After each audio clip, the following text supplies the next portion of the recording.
To our Father, who art in heaven, hallowed be our name. Thy kingdom come, thy will be done. On earth as it is in heaven. Give us this day our daily bread, and forgive us our debts, as we forgive our debtors. And lead us not into temptation, but deliver us from evil. For thine is the kingdom, and the power, and the glory, forever.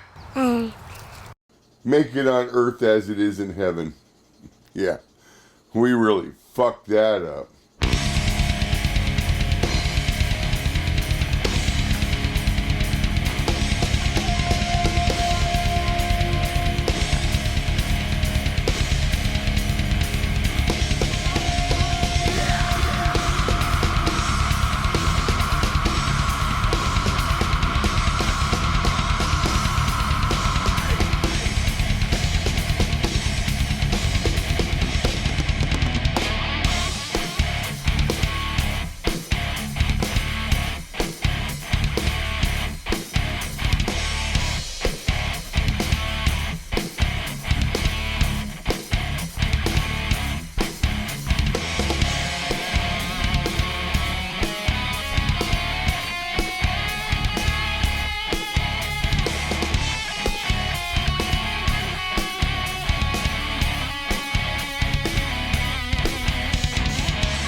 I'm honored, Mr. President.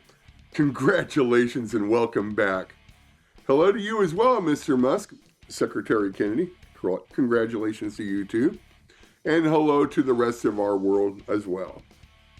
Wow. If 50 million in condoms to the Palestinians in Gaza is a big deal and otherwise newsworthy, boy, do I have a present for you all. At this moment, among so many other things, concerns all over the news include our apparent trade deficit with Canada of $200 billion and a trade deficit with Mexico of $600 billion. So, although this is going to be a bit long due to complexities, it is still going to be shorter than a morning or afternoon long hearing or meeting and totally worth a once through if you all are seriously interested in isolating $600 billion plus annually in potential savings. Much, if not most, want on and willingly siphoned directly from our Medicaid, Medicare, and Social Security programs in general. 600 plus billion annually, in which, like the Nazis, supposedly honorable adults with seemingly insatiable appetites and thirsts are wanton and willingly, with malicious intent, are literally torching children along with other vulnerables, which they abuse as guinea pigs for their sadistic experiments on human children in particular. Mind y'all, while also abusing vulnerables and children in particular as conduits, siphons, or straws, if you will, to suck out as many tax dollars for themselves as they can.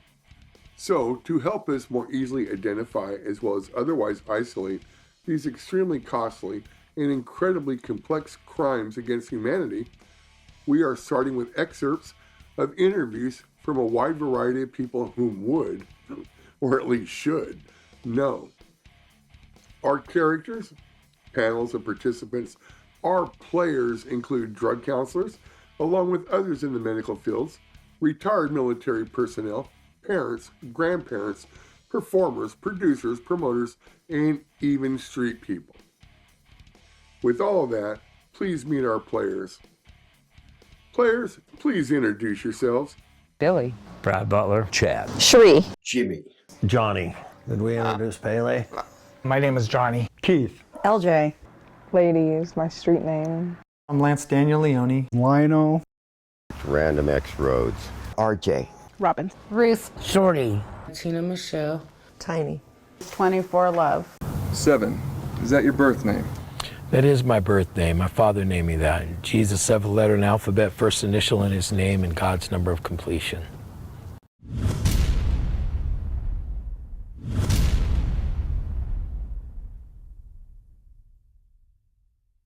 Yes, I am ready. Yeah. Okay. Let's go. I'm as ready as I'm going to be. Okay. Yeah. Depends on what you got.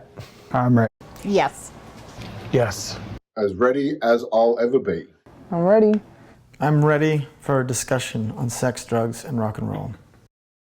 All of us know people who have done or do drugs.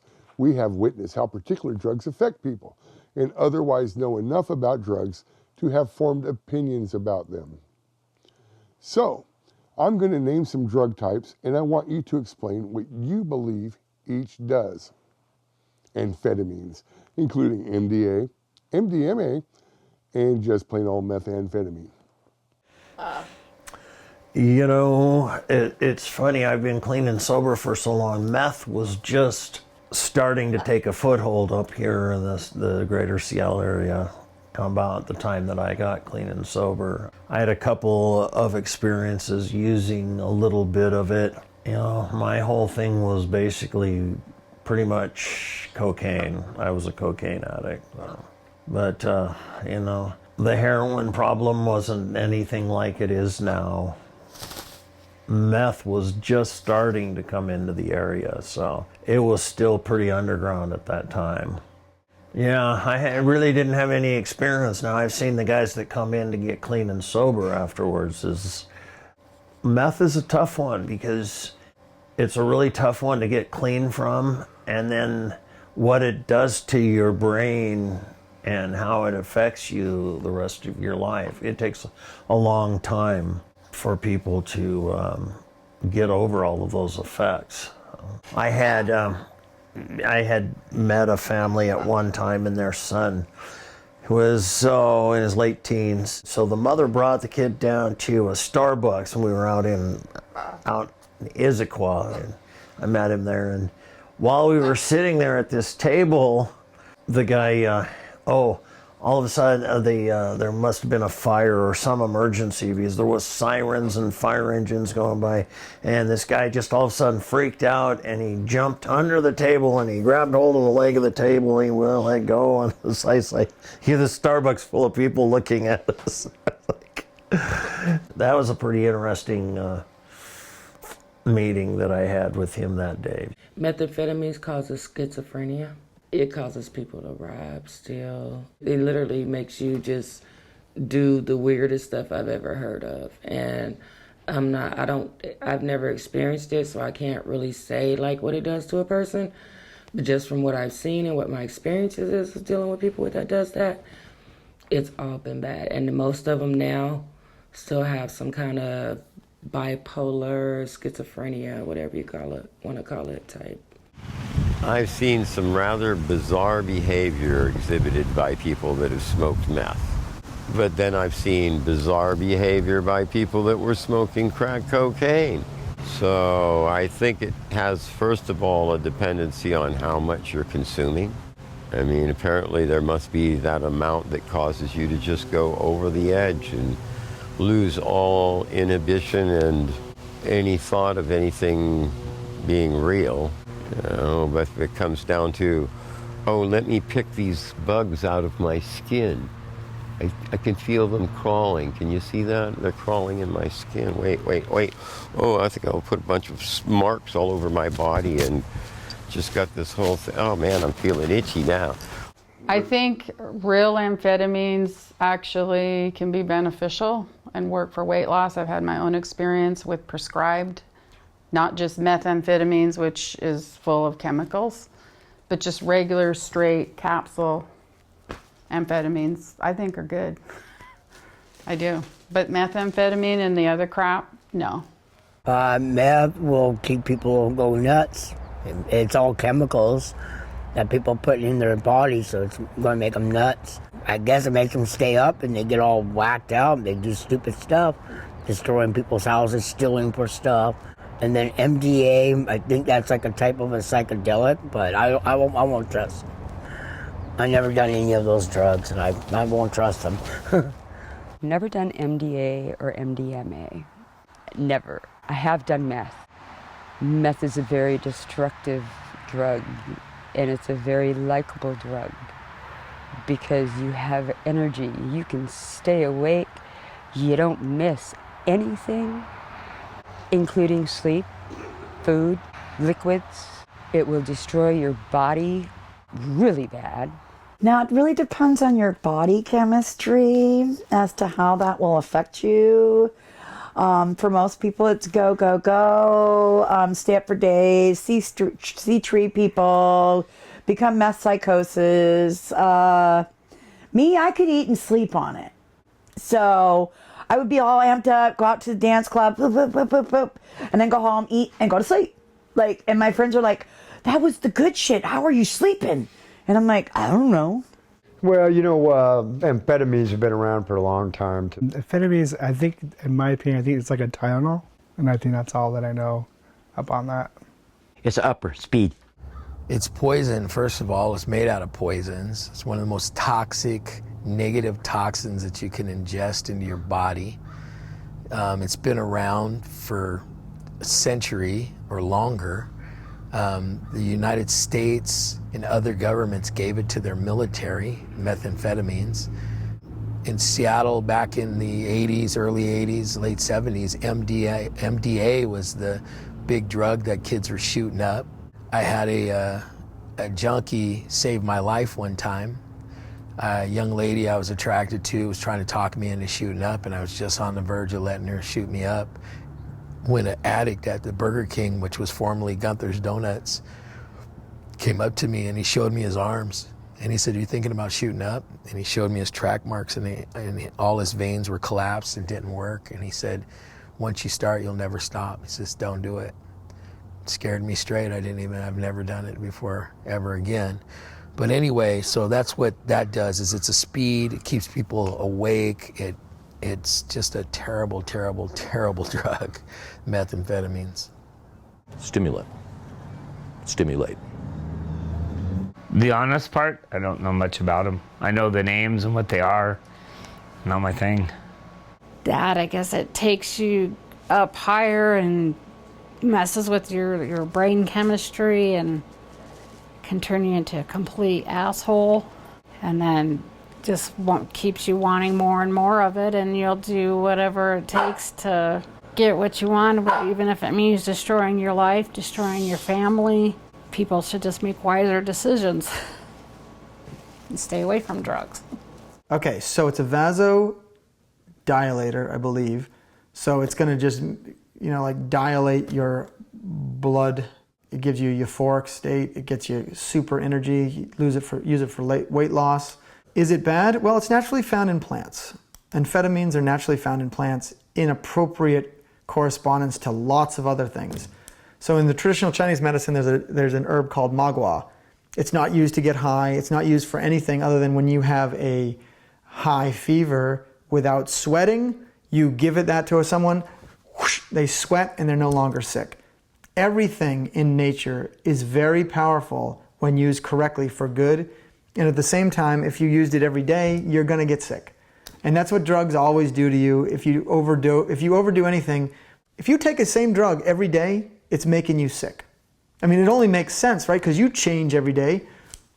So if you're taking a drug every single day, that drug is changing who you are to a different state. I don't care what kind of drug it is. I would say it's the same for food, but food is really different because you could eat oatmeal the rest of your life, and because it's a whole grain, you've got a whole product. I'm sure if you just ate oat bran for your whole life, you'd be sick too. So you have to take a whole substance. But yeah, magua is amphetamine. That is a very separate question because those are all very different drugs. I think methamphetamine in general is the evil plague on the earth that is stealing our children. But I think MDMA or the spirit molecule or DMT could be what heals people from depression. So it's all in the pharmaceutical regulation and the separate of the chemicals. It completely depends on the chemical composition. That's a really broad question. I believe methamphetamine tears you apart and takes you away from your family.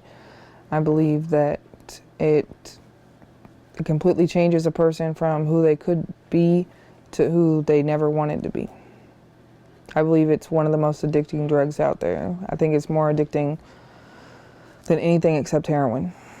Okay, 3 different drugs there, 3 different sets of effects, I guess. I'm not actually sure what MDA is, but I know what MDMA is, normal amphetamines and methamphetamines. Normal amphetamines in Australia is what we would call speed. It does what it says. It makes you all speedy. It just livens you up, gives you heaps of energy, keep you awake a lot longer.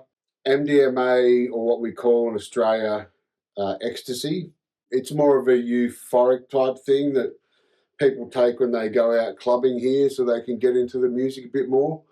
Depending on, so usually here that's, or it used to be tablets here, depending what that was made with. So you'd either get them and then they'd have a speed base or an opiate base. So they'd either be fast and euphoric or slow and euphoric. So you're either up dancing your ass off, wanting to hug everyone, or you just want to kick back and hug everyone, pretty much. Methamphetamines, what we call ice in Australia, very similar to speed, but it's a more pure substance, and it's got more of that euphoric side to it, like MDMA does as well. So it keep you awake all night, but it actually kind of calms you at the same point, makes you feel, euphoric's the word, so like that, and can keep you awake for days.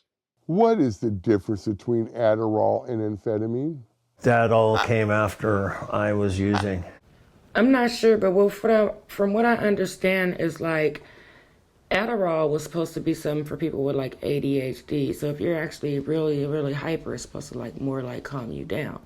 But the other stuff seems to make you get more amped up because you do more wild stuff, like run around naked and be paranoid of people, like a 5-time crack intensity high is how I would look at it. Or if you took like 2 or 3 acids, that's how I can relate to it. And that's only from my experience versus what I hear and what I see. But based on what I've done, that's how I can relate to it. One's prescribed by a doctor, maybe. Weren't amphetamines once upon a time prescribed by doctors? I don't know. Seems like all of this stuff originated with pharma. I don't really know. I don't know. I know they seem to give it out to kids now. I don't know what Adderall is. It's probably the same. I don't. None. One's pharmaceutical, one's made illegally, one's not. I think they're both the same thing, aren't they? One's a legal speed and one's a street speed. It's a different form of amphetamine. I would not know because I'm not that type of drug addict. I think Adderall is something they use with people with ADD.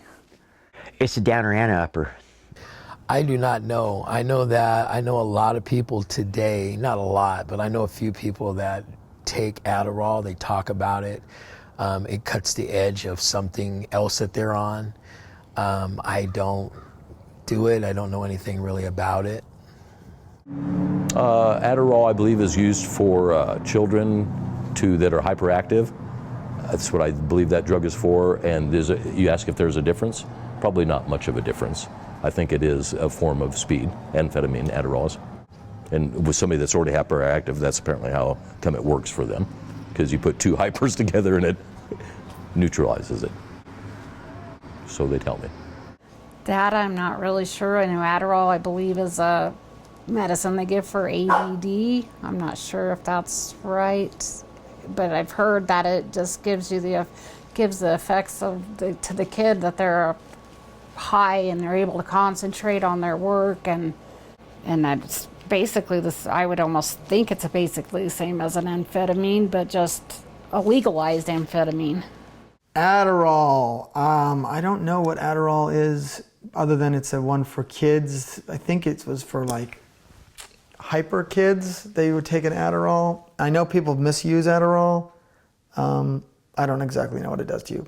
I'm very, very inexperienced with drug use. It just never was something I wanted to do. I wanted to never escape from my brain or get away from anything. I kind of always wanted to get as much into my brain as possible. Nothing. There is no difference. It's the exact same thing, just in a legal form. Okay. At least that's what I understand. Well, Adderall doesn't even get you high that I know of. It's for ADHD, right? Nothing. Yeah, so Adderall, again, that's not really a familiar one in Australia. It's not a product name that is sold here, but I think that's what we call dexamphetamine, which is basically the legal version of speed. Somebody went to a doctor to get it and someone didn't? What is the difference between Ritalin and amphetamine? Nothing. One's pharmaceutical, one's street. Nothing. I don't know. Nothing. Nothing. Pretty much the same thing, because isn't Ritalin supposed to be the same as the Adderall? That would be my guess. I'm guessing. I don't know at that point. Like, look, I'm a funky little medical assistant. I ain't no doctor. I ain't no nurse. My education is not that high, and that's out of my scope of practice. I have no idea. You know me, I've been as green as the day is long for as long as there is a green day.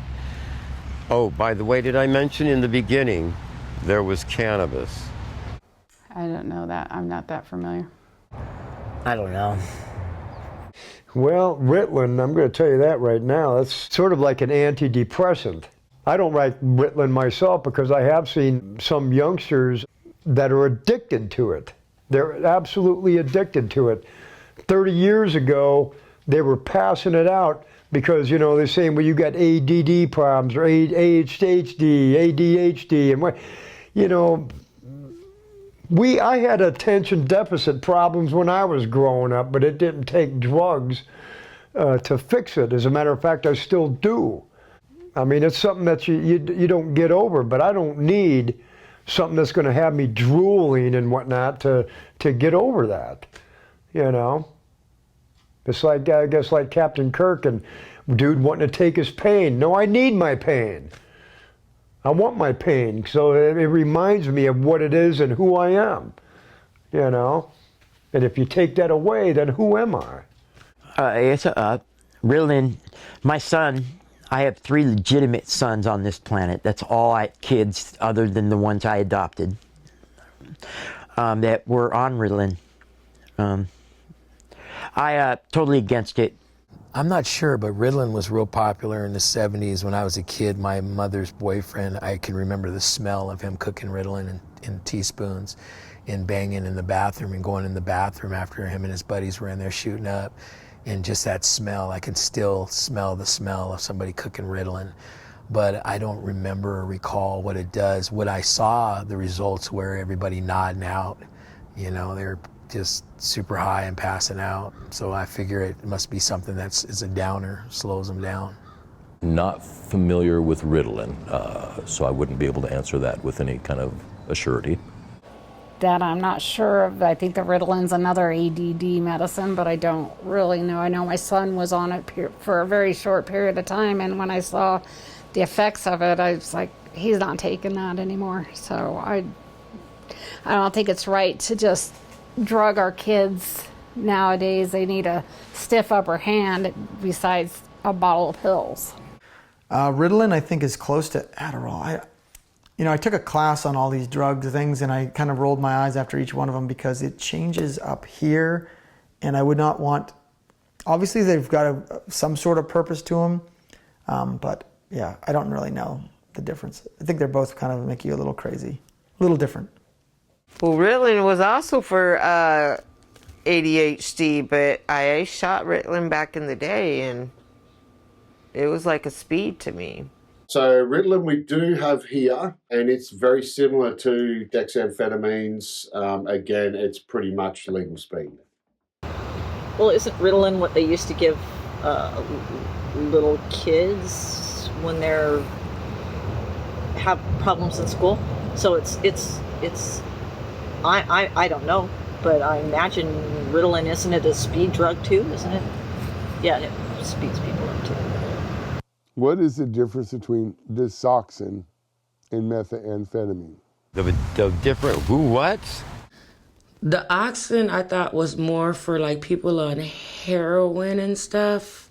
And I'm not sure what the difference between heroin and meth is. I mean, I know there's a difference as far as the drug and the way they use it and the whole look of it all, but the effects of it, like I said, I don't know because I haven't experienced that.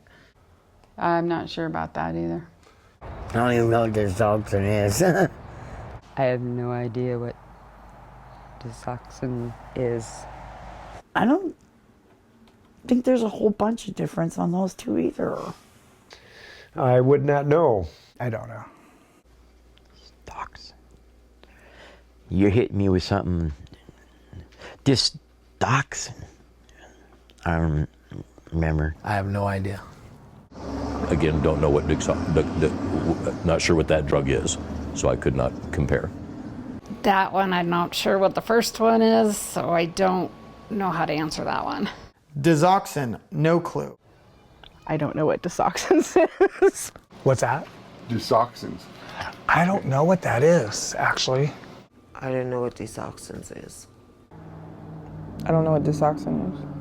Disoxin is that the stuff they give you to get off of drugs? I'm guessing, again, it's the pharmaceutical or medical version of methamphetamines somewhat. I don't know how you'd have a medical version of that, but anyway, I'll look it up. I used to run around down there, you know. There is no difference. Disoxins are a prescription.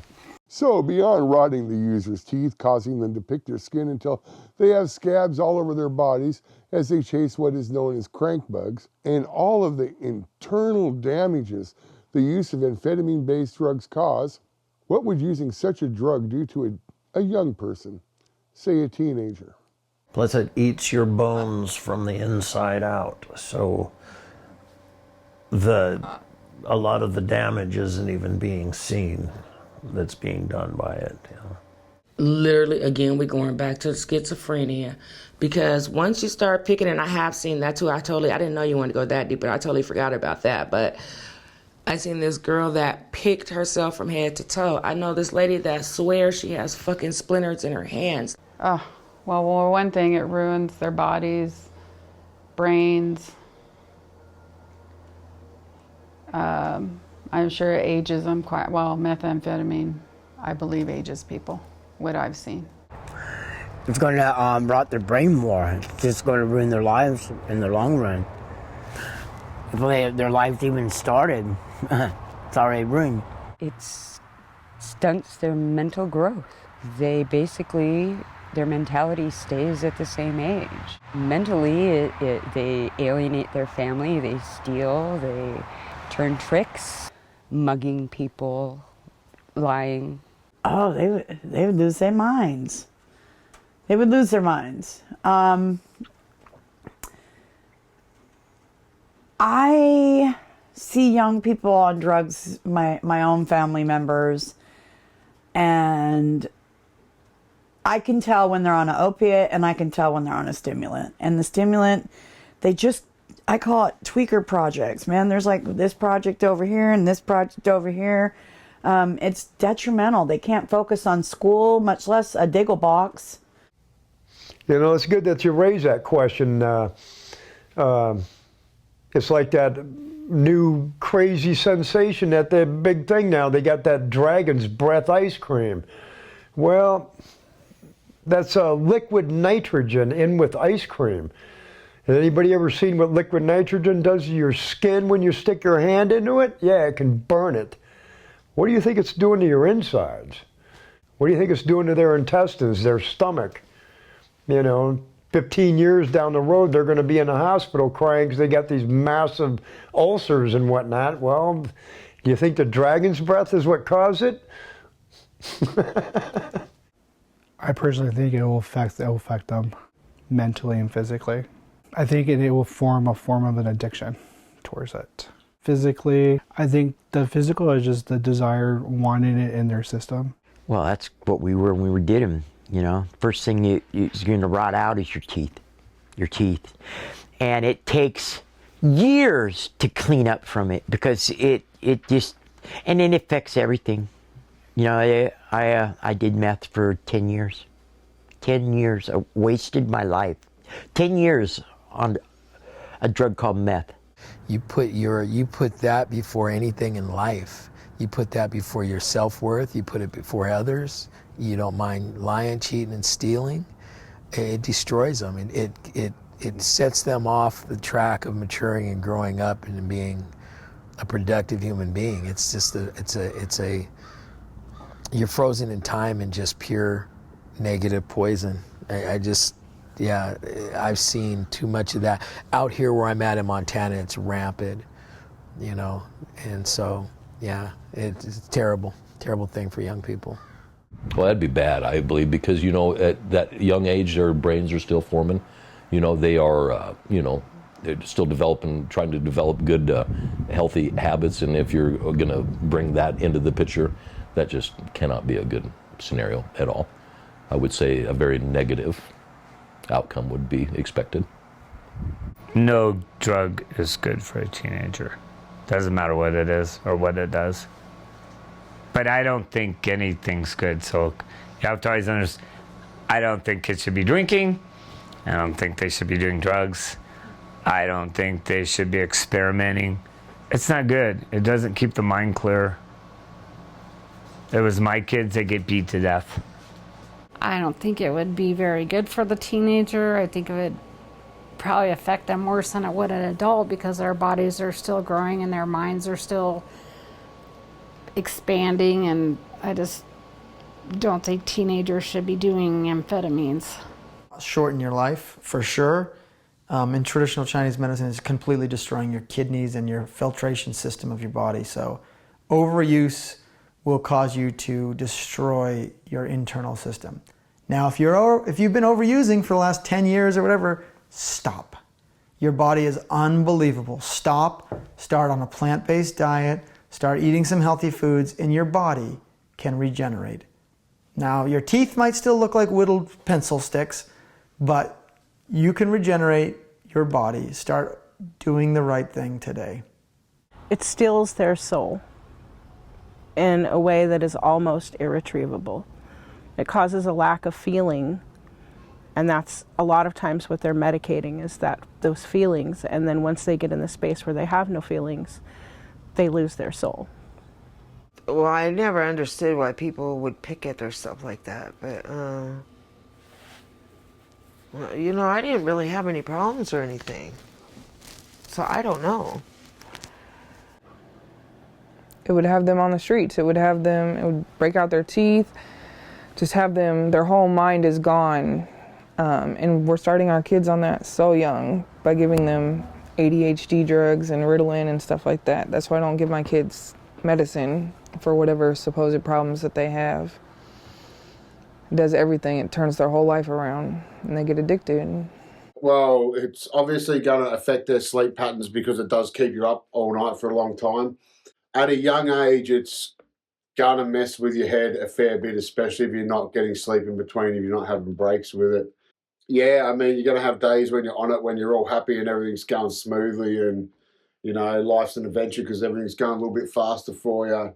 But then there's going to be days when they don't have it and have withdrawals and become quite angry, probably start developing some paranoia and things like that as well. Well, you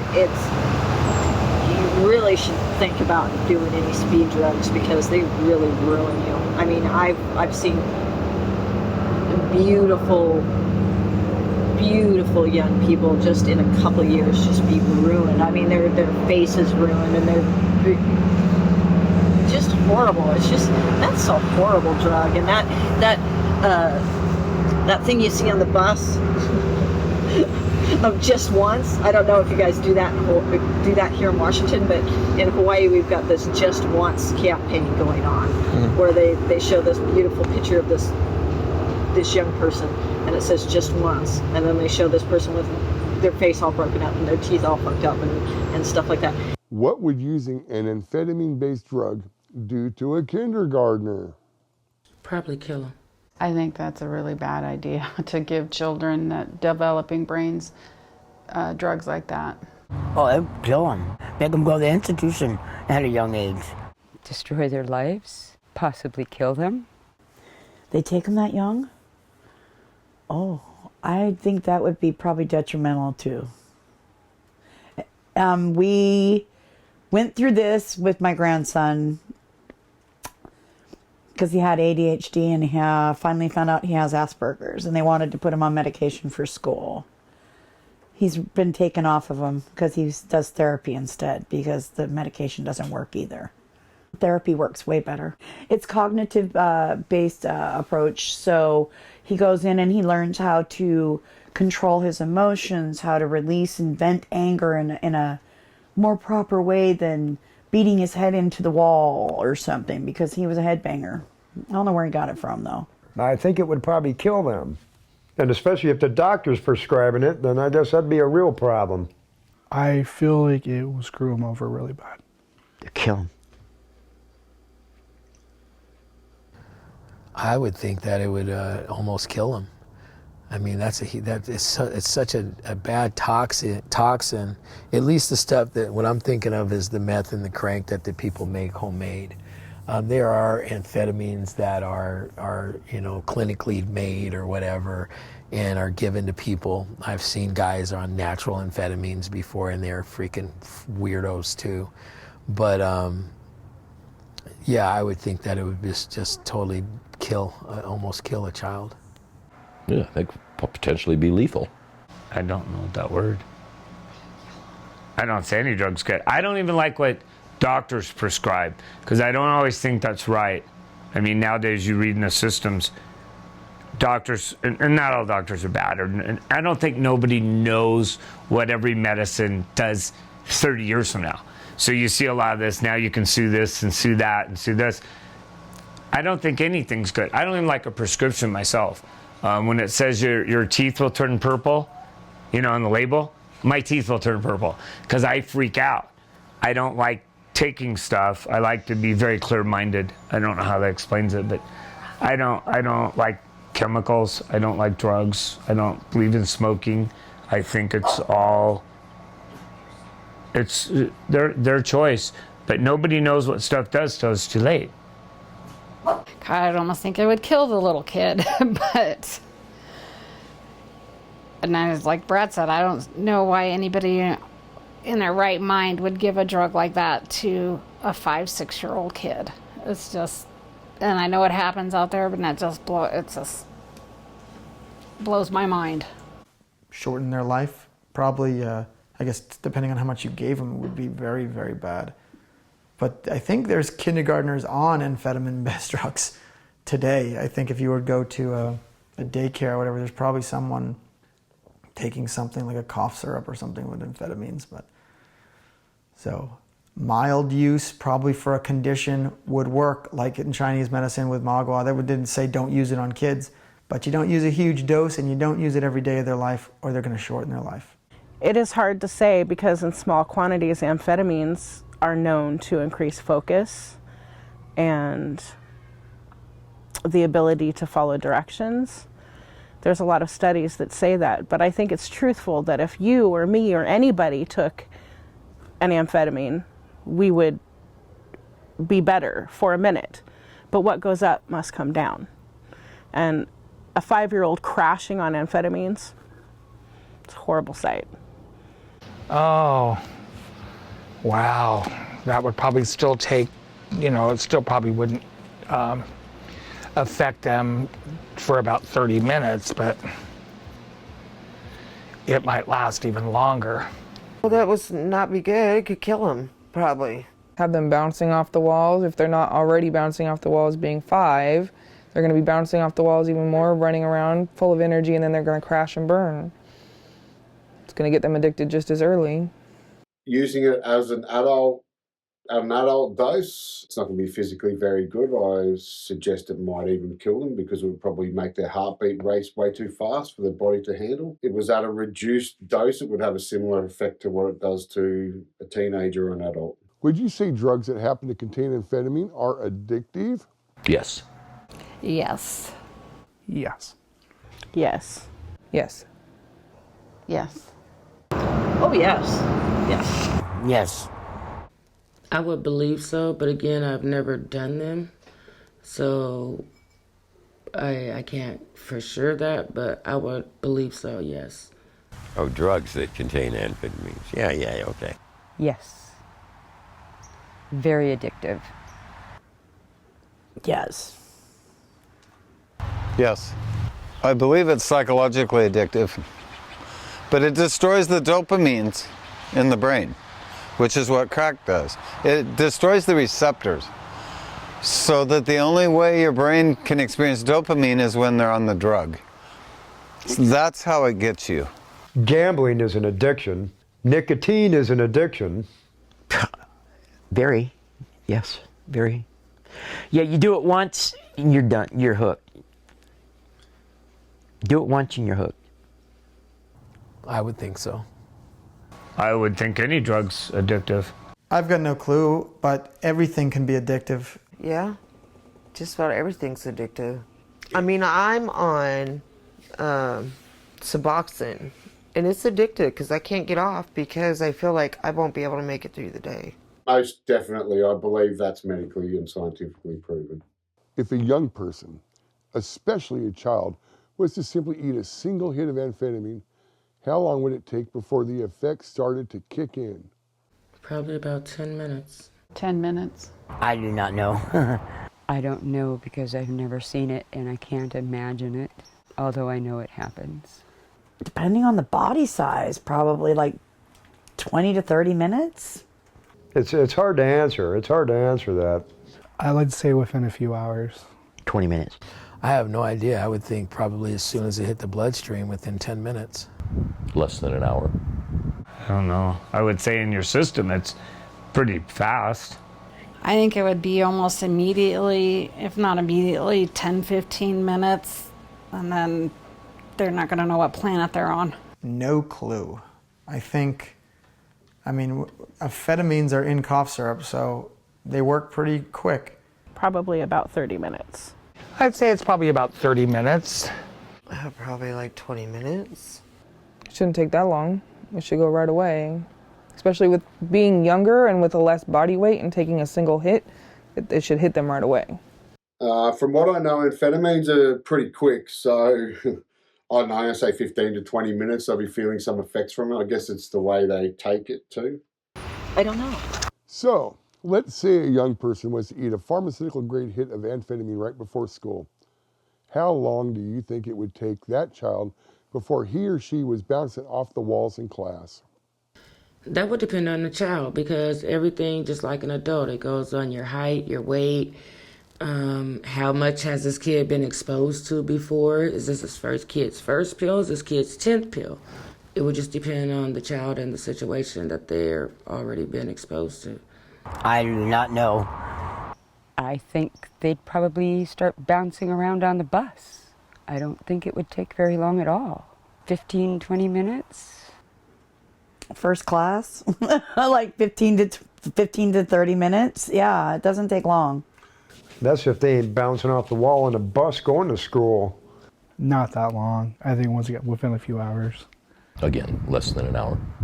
As soon as it enters the bloodstream, you're going to have that stimulant effect hitting the heart. And the brain, of course. It's a, what do they call that? The central nervous system. I know from me taking a medicine in my time, probably by the time I left home, got to where my destination, it could affect you because it says a lot of stuff like could affect your driving. So if I'm going out of here, could it affect my driving as soon as I'm leaving my home? I would think so. I'm not a drug person to ask, so I don't know a lot of that. Probably not very long. Probably about the same, 10, 15, half an hour at the most. And then you're going to definitely know something's wrong with that kid. I would assume like 30 minutes or so, pretty quick. But I think some of the amphetamines actually slow down a body. I don't really know that much about it. It depends on the chemical makeup of the child because every kid reacts differently to every medication, and amphetamine is a medication. Shouldn't be maybe, but it's a medication. I think the second that lack of sleep, lack of eating, and the downside of the drug are, I think, where the real horrible side of it is shown. Probably like 20 minutes to a half hour, yeah. Maybe half hour at the most. I believe that'd be it's more of a medicated dose, so it's more of a slow release thing where I'm going to say it's between 20 to 40 minutes, thereabouts. Probably not long. 10 minutes. 20 to 45 minutes, easy. Just eating it. 15, 20 minutes. How long would it take for the same user to finally burn out, come down? When you say burnout, just be like done for the day? For a kid? Oh my God. Oh my God, that would be like 15, 30 minutes at the max. That kid would be fried. And it would depend on the dosage too. Like I said, the dosage, the kid's body, all that would depend on how much that kid is taking, how much they've already had in their system. Is this something, if it's something new to this kid, that kid would probably be fucking gone in a half an hour. If it's a kid that's already had it in their system, their parents been giving them to them for a while, let's say they've been on it for 6 months, it probably wouldn't even affect that kid that day. It would take a build-up system. I don't know. I don't know. Probably about 8 hours later. I don't know. Oh, it depends on body size, 8 to 12 hours, depending on the dose. I don't know. Depends on what somebody's tolerance levels are on it. Hopefully no later than the end of the day. Off that high, you could be up, it depends on the person, 2-3 days sometimes. 2-3 days without sleep. I have no idea. The young user, burnout from that hit. Depending on the size of the hit, that's part of that answer. But I would say if it was your average, probably anywhere from 12 to 24 hours. Minimum. Like I said, it's unknown to me. It's after I take something, I can have 4 hours later, a prescription go out. That's why I might get a message and take morning, night. So I would think in the time of your system, it depends what you're doing too. If you're very active, I would think it would go out faster. If you're slow and not doing much, then I would think it would be slower. Maybe an hour or two, not real sure. Probably after the effects of the drug wears off. Probably when they died, they would burn out. As far as come back down again, I have no clue. Probably based upon their kidneys and their liver function of detoxing that stuff out of their system. Probably 6 hours. I don't know. It'd probably last at least 8 hours, I'm sure. I've never tested it on a kid, so I don't know. When I did it, when I was a kid, it didn't last long. But I needed a lot to keep me going. Because it didn't, just a little bit didn't do much for me. It could take hours for somebody to burn out. I've seen grown men be high off of a single hit and they could burn out. It could take them 9 to 12 hours. Just depending on how often they've done it, how much they're taking, what their body weight is. And a child is a lot smaller. To finally burn out, if we're talking about coming down off that, it depends, I guess, on the type of it and the strength of the dosage, but could be anywhere from 4 hours to 8 hours. If it's a strong dose, it could be somewhere between 12 to 24 hours. I don't know. I've seen people in my neighborhood go for days on that crap. Days. Like 3 days later, and they're still high. So I don't know. If the person is taking at least one dose a day, how long into the day or night would it take before he or she showed signs of withdrawing from such, i.e. becoming easily agitated and quick to throw fits if not full-blown rage? Probably an hour at the most, 2. About a day. I don't know how long it takes for them to come down, but when they do come down, yeah, they will get outraged. That's hard to say. I didn't use as much as other people did, so I was usually 18, 24 hours before I'd start coming down. But once again, if we're talking about children, I would think that with their activity level and their metabolism, it would cycle through faster. So, I don't know, maybe 12 to 14 hours, I would guess, but I don't know. About 10 to 12 hours. They don't really go through withdrawals on meth. They'll go through like depression and stuff like that because there's no dopamine, because the receptors are fried, and it takes time for, and those will come back. Your brain will rewire it, but it's kind of like crack. It affects the brain in the same way that crack does. They get depressed and they can't enjoy anything without it. That's how it hooks them. Well, I've seen full-blown rage off people who don't have, they run out of marijuana. Fast. Not even half a day, if that. God, I don't know. You're asking questions. You're 40 years old. Yeah. No idea. No later than the next morning. Unknown to me. If they were doing it probably once a day, I don't know how the withdrawals would work if they were, but they probably wouldn't take long, probably 4 or 5 hours after they took it, then they'd probably be terrible. I don't know. I can relate it to sugar. I mean, when a kid gives some sugar, right, depending on the glycemic index of that sweetener, I mean, you can give a kid a Twix bar and they go berserko within, 15, 20 minutes. They're running around, and then 2 hours later they come down and then everything's depressed and they need another Twix bar. Sugar's a drug too, especially in the high fructose corn syrup, sort of extremely high glycemic index. Boom, and your body reacts like it's a poison because it's pretty poisonous. It can be used as energy, but most of it is stored and your body goes through all kinds of system changes. So I think that's probably the biggest problem with children. I don't know too many children on amphetamines, but I think sugar is pretty up there.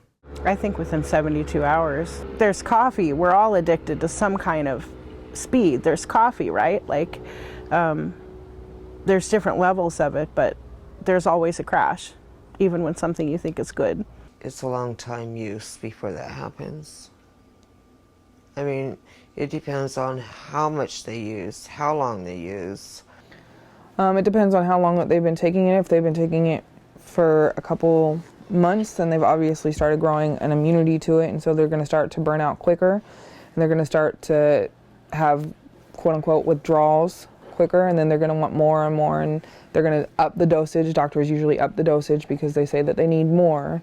I'm going to say the same as my last answer, but we're talking about full-blown rage. I think that's more of a, once they formed an addiction at an extreme level, that they're going to get that rage, and that's going to be as soon as their hit wears off and they realize they can't get any more. So that could be, again, anywhere between 4 to 8 hours or 12 to 24 hours, depending on the strength of the original hit. I don't know. I don't surround myself.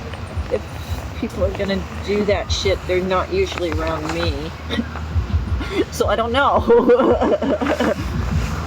If you were to give a high school kid a hit of amphetamine every morning before he or she started their day, how long do you think it would take before that high school kid would be addicted? I would have to pass on that. 2 weeks. As soon as she did the first time. Boy, I'd like to say a week or two, but I honestly believe if it was a high school student, they don't have the self-control older people are supposed to have. So I'd say 1 or 2 days. Oh, probably within the first week. I've heard of people being addicted after one try, their first time. That falls in the category of like antidepressants, If you can't function without it, then, it's not something that's making you happy no more. Within a couple of days. The first hit, he's addicted. First hit. Probably within 3 hits, 3 days. Week. First, I wouldn't be handing it to him. I don't think you should hand any drugs to anybody. It's just not a thing I believe in. I'd give them 3 to 4 days up to a week, if not the first day, depending on their body chemistry. I don't know. I guess if they like what it's doing to them, probably not too long. If they don't like it, I think they could probably decide not to do it anymore, but that's difficult. A week. It's hard to say because, some people, I know this person that's been snorting coke for years, still does it and functions. Literally functions as if it's a normal thing. And then there's other people that they've been doing it every day, one hit every day for the whole week, and have to keep doing it. It just depends on the person. So if you're giving them a hit every day and it's a decent hit, they're probably not going to be sleeping for those first 3 nights. So by the 4th morning, they're going to need more just to make it through the next day. So that would be the starting point of the addiction. I'm going to say if they don't have a break with that within probably the first 1 or 2 weeks, that they're probably going to have a full-blown addiction. I think there's something around that says the 13th day is where it's at. I don't know, but imagine it to be quick. Same question applied to a kindergartner. Yeah, I would have to know that parent situation. 1 week. For a kindergarten, they get addicted the first time. Probably kill them. I don't, because youngsters, especially kindergartners, are very hyper as it is, and it'll probably just stop their heart. 1 time is my guess, because I don't know. It's hard for me to even imagine that. Probably 2 or 3 days. They're just little tiny things. Well, those ain't fair questions, man, because see, the kindergartner, unless the parent at home is introducing them to it. I mean, what do you do with a 5-year-old that's sitting there smoking a blunt? I mean, who gave it to him? Who told them it was okay? I'd say a day or less. That would seriously raise some red flags. Somebody would be answering for that, because a child to be introduced to something so heinous would exhibit such rash behavior that it would raise red flags. Probably the same amount of time or less. I mean, a smaller body, smaller, but you know, I'm not very familiar with any of this type of stuff, so. Oh boy, that's a scary thought in and of itself, but I would have to say probably less time because their bodies are smaller. Shouldn't handle a child. They need their knowledge in their youth. You're not going to build it if you've ruined your brain or your body chemistry.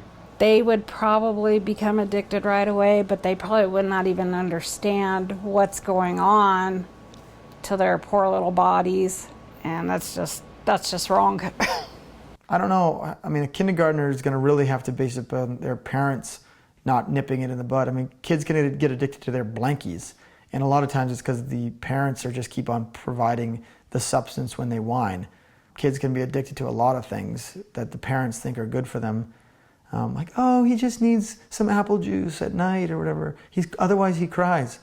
Would you give a drug addict whatever he needs if he just cries? Like physically dependent, probably the same a week. That's a really hard question because I just don't know. Is there somebody that's doing a study on this about kindergartners? Yeah, probably a lot quicker because they haven't got the mental capacity at that age to understand what's going on. So it would just be as soon as that becomes normal. Well, you have to be careful what people are telling is wrong with your kid. Whether they're, oh, well, we have to give them this or we have to give them that to calm them down or whatever. So I would be real.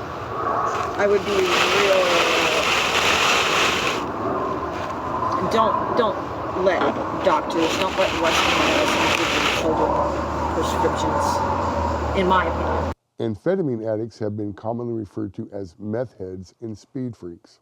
So, how many meth heads and speed freaks do you know whom have been noticeably, irreparably harmed by amphetamine use based on their behaviors? 1 person. I see a lot of them on the streets. I don't know them personally, but stay away from those kind of people. Too many to count. Literally, too many to count. Out here in Roy, I see quite a few. Sorry. And at work, I've had to chase 2 people down for meth psychosis and then tell them, look, I'm kind of an older, bigger lady and I don't run. So the next time somebody runs, it's not on me. Well, you know, that brings that up there because, you know, I'm sure you've heard the term meth mouth with somebody that's got, you know, bad teeth in their mouth and stuff like that. And my whole family has been afflicted with bad teeth. I don't have no teeth in my head because they all fell out by the time I was 40. But what I don't like is the stigma because now I don't have teeth. people think I'm like some old meth head or something. I've never done meth. I think none personally that I can recall.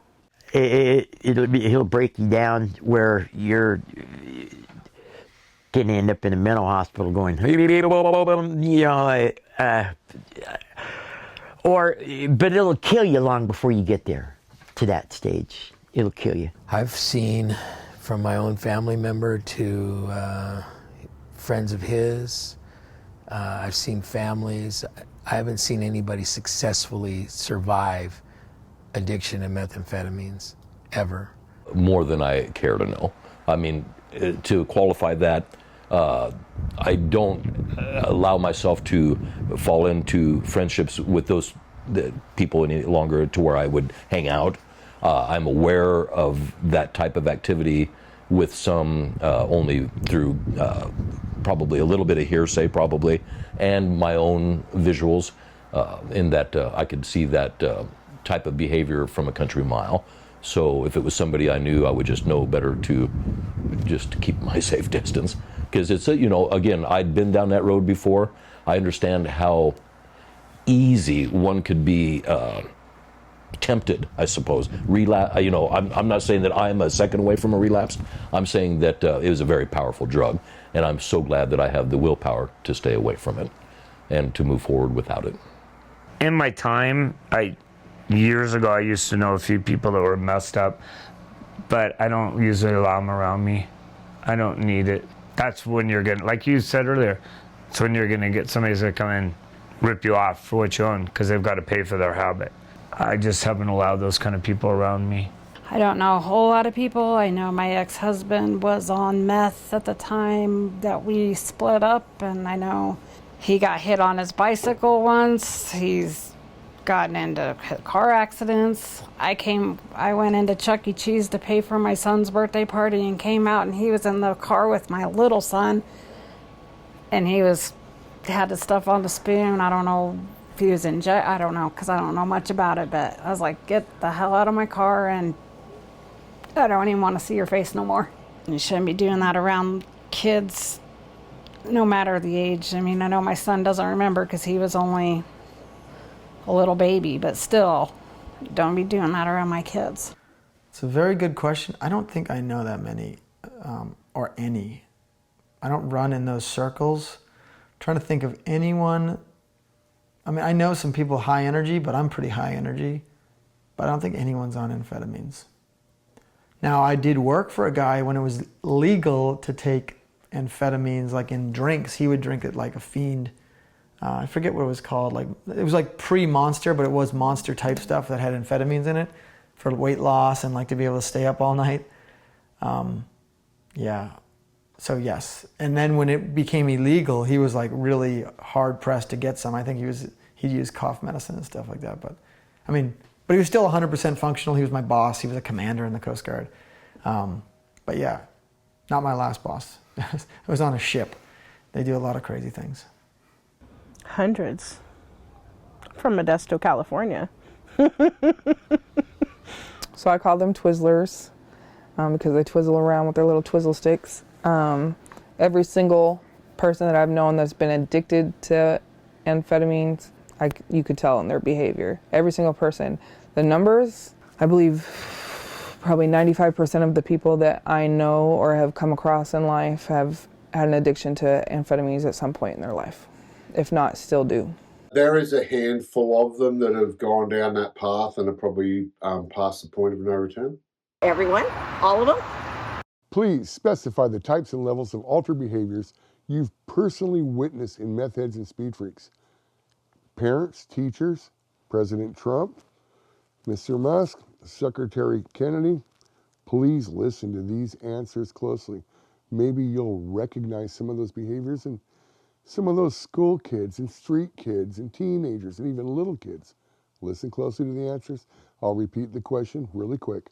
Please specify the types and levels of altered behaviors you've personally witnessed in meth heads and speed freaks. Stealing money from family members, loss of job, some rotted teeth, loss of all their money, and loss of a marriage. All same behavior, being up for months not eating and stealing from the other people. I don't know what you call it. They get to picking and scratching and digging and thieving, lying, storytelling, manipulation, sneaky. Well, let's see. I went from having a house to no house, being homeless in my car, losing my kids, all within 6 months. Agitation, yeah, that's probably one. Intolerance to some things, I don't know, noise, weather, people. I think one of the obvious, I think they're dental. I think their teeth starts to go away. I believe they become really skinny and they start to have scabs. And they start to scratch themselves a lot, all over. I can spot one right away, but that's for the eye of the beholder. I can tell by the mannerisms, by how someone acts, and they act very rash. It's very sad because I was on my reunion tour, ended up with a death in the family up in Ferndale, Washington, and one of my nephews used to come here and hang out for a couple of weeks. Total meth head, just total and rash behavior around his aunt who was dying, and it was so. No one else. People were just like, "Is he on drugs?" I knew right away. I said, "Speed." It's very sad because he was such a good kid and a 4-point student. You know, dropped out of school just before graduation, and now he's living in a car that he owes $1,000 for to his uncle, and he's never going to pay anything for the car. He was going to try to repo the car back, and it's sad. It's I don't even want those people around me. Super, we call them tweaking out, constantly obsessed with the simplest, stupidest shit. A guy once zip-tied every half an inch of every single hose under the hood of a K5 Blazer. They tweak out and take things apart. They spray paint shit.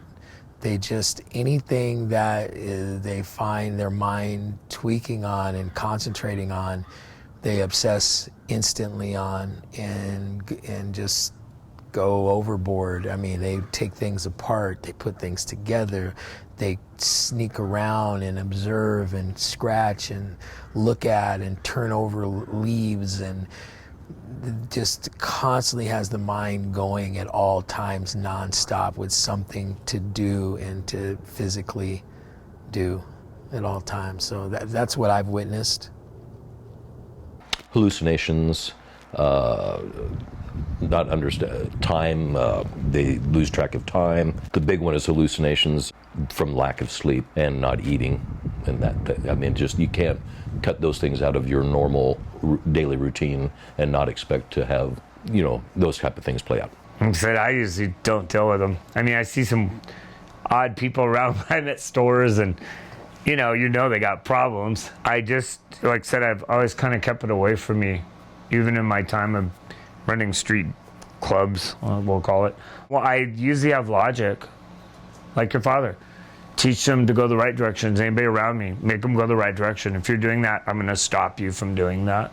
I noticed they're grinding their jaws, so that's how I usually know when somebody's high, and it just drives me crazy. And then the body, the way they carry themselves around, and the way they talk, and it's like, ugh. I just prefer not to be around anybody that is using drugs. I think just like attempting to get a bunch of stuff done. So probably a manic behavior. But again, I don't know that many. I know possibly this one, and I wouldn't call him a meth head. I just call him someone that was really wanting to get a lot of stuff done. And yeah, so, needing to get a lot of stuff done, not satisfied with what he'd gotten done, kind of living a sub-happy life, sub-happy.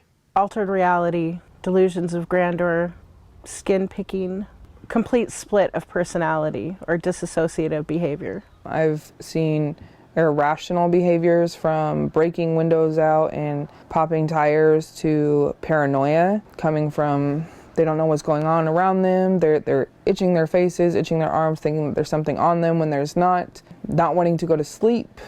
The fact that they can't go to sleep, but when they do want to crash and burn, they don't want to go to sleep. They think there's something on them, that they think that there's people around them. I've seen outright tantrums and anger issues come from that. A lot of decrease in wanting to be around people, wanting to seclude themselves, a lot of theft, a lot of just completely tearing up their whole life. Bouncing off the wall, which I think you said in one of the questions, bouncing off the walls, jumping at shadows, so that extreme paranoia type thing. Some of them start really delving into the whole conspiracy side of things and go down the rabbit hole, so that's a whole new adventure for them. General just anxiety issues, anger issues, especially with people close to them. Yeah, like just general mental distress. I mean, obviously there's the lack of sleep that you see them having, so they start to not think clearly. Yeah, I've seen them talk about the crank bugs, whatever you call it, where they start thinking that they've got things crawling on them or things growing out of them and are picking at their skin and pulling their hair out and stuff like that. Well, I've got a girlfriend who is one of the prettiest girls, such a pretty girl. Used to be a gymnast, so really strong, smart, and had her own business and had her own life going on, and her kids were doing really well, and she's just really happy. And then she found a boyfriend who likes to smoke meth. And now this friend will not talk to me anymore, doesn't come around anymore. When she does, it's always a big nightmare of can I have this? Can I have that? Do you have any money? Do you have this? Do you have, you know, it's always a big trouble scene with her. And weird enough, when she goes home to the mainland and visits her children, she gets off the crap again. So it's a process or a thing that she does. And then she goes home and she gets clean, or she goes away and she gets clean, and she comes back and she's this normal my friend again. She's this normal, happy, wants to do things, wants to hang out, wants to play, wants to, you know, do whatever, you know, go to the beach or whatever. And she'll be saying, oh, well, I'm doing good and I'm not going to do that again and blah, blah, blah. Then 2 months will go by and she'll stop coming around and she'll stop wanting to hang out, and she gets all angry all the time, and, you know, she'll throw big fits, and it's just a sad. How about based on their physical appearance? Please identify some of the noticeable physical changes in meth heads and speed freaks. No teeth.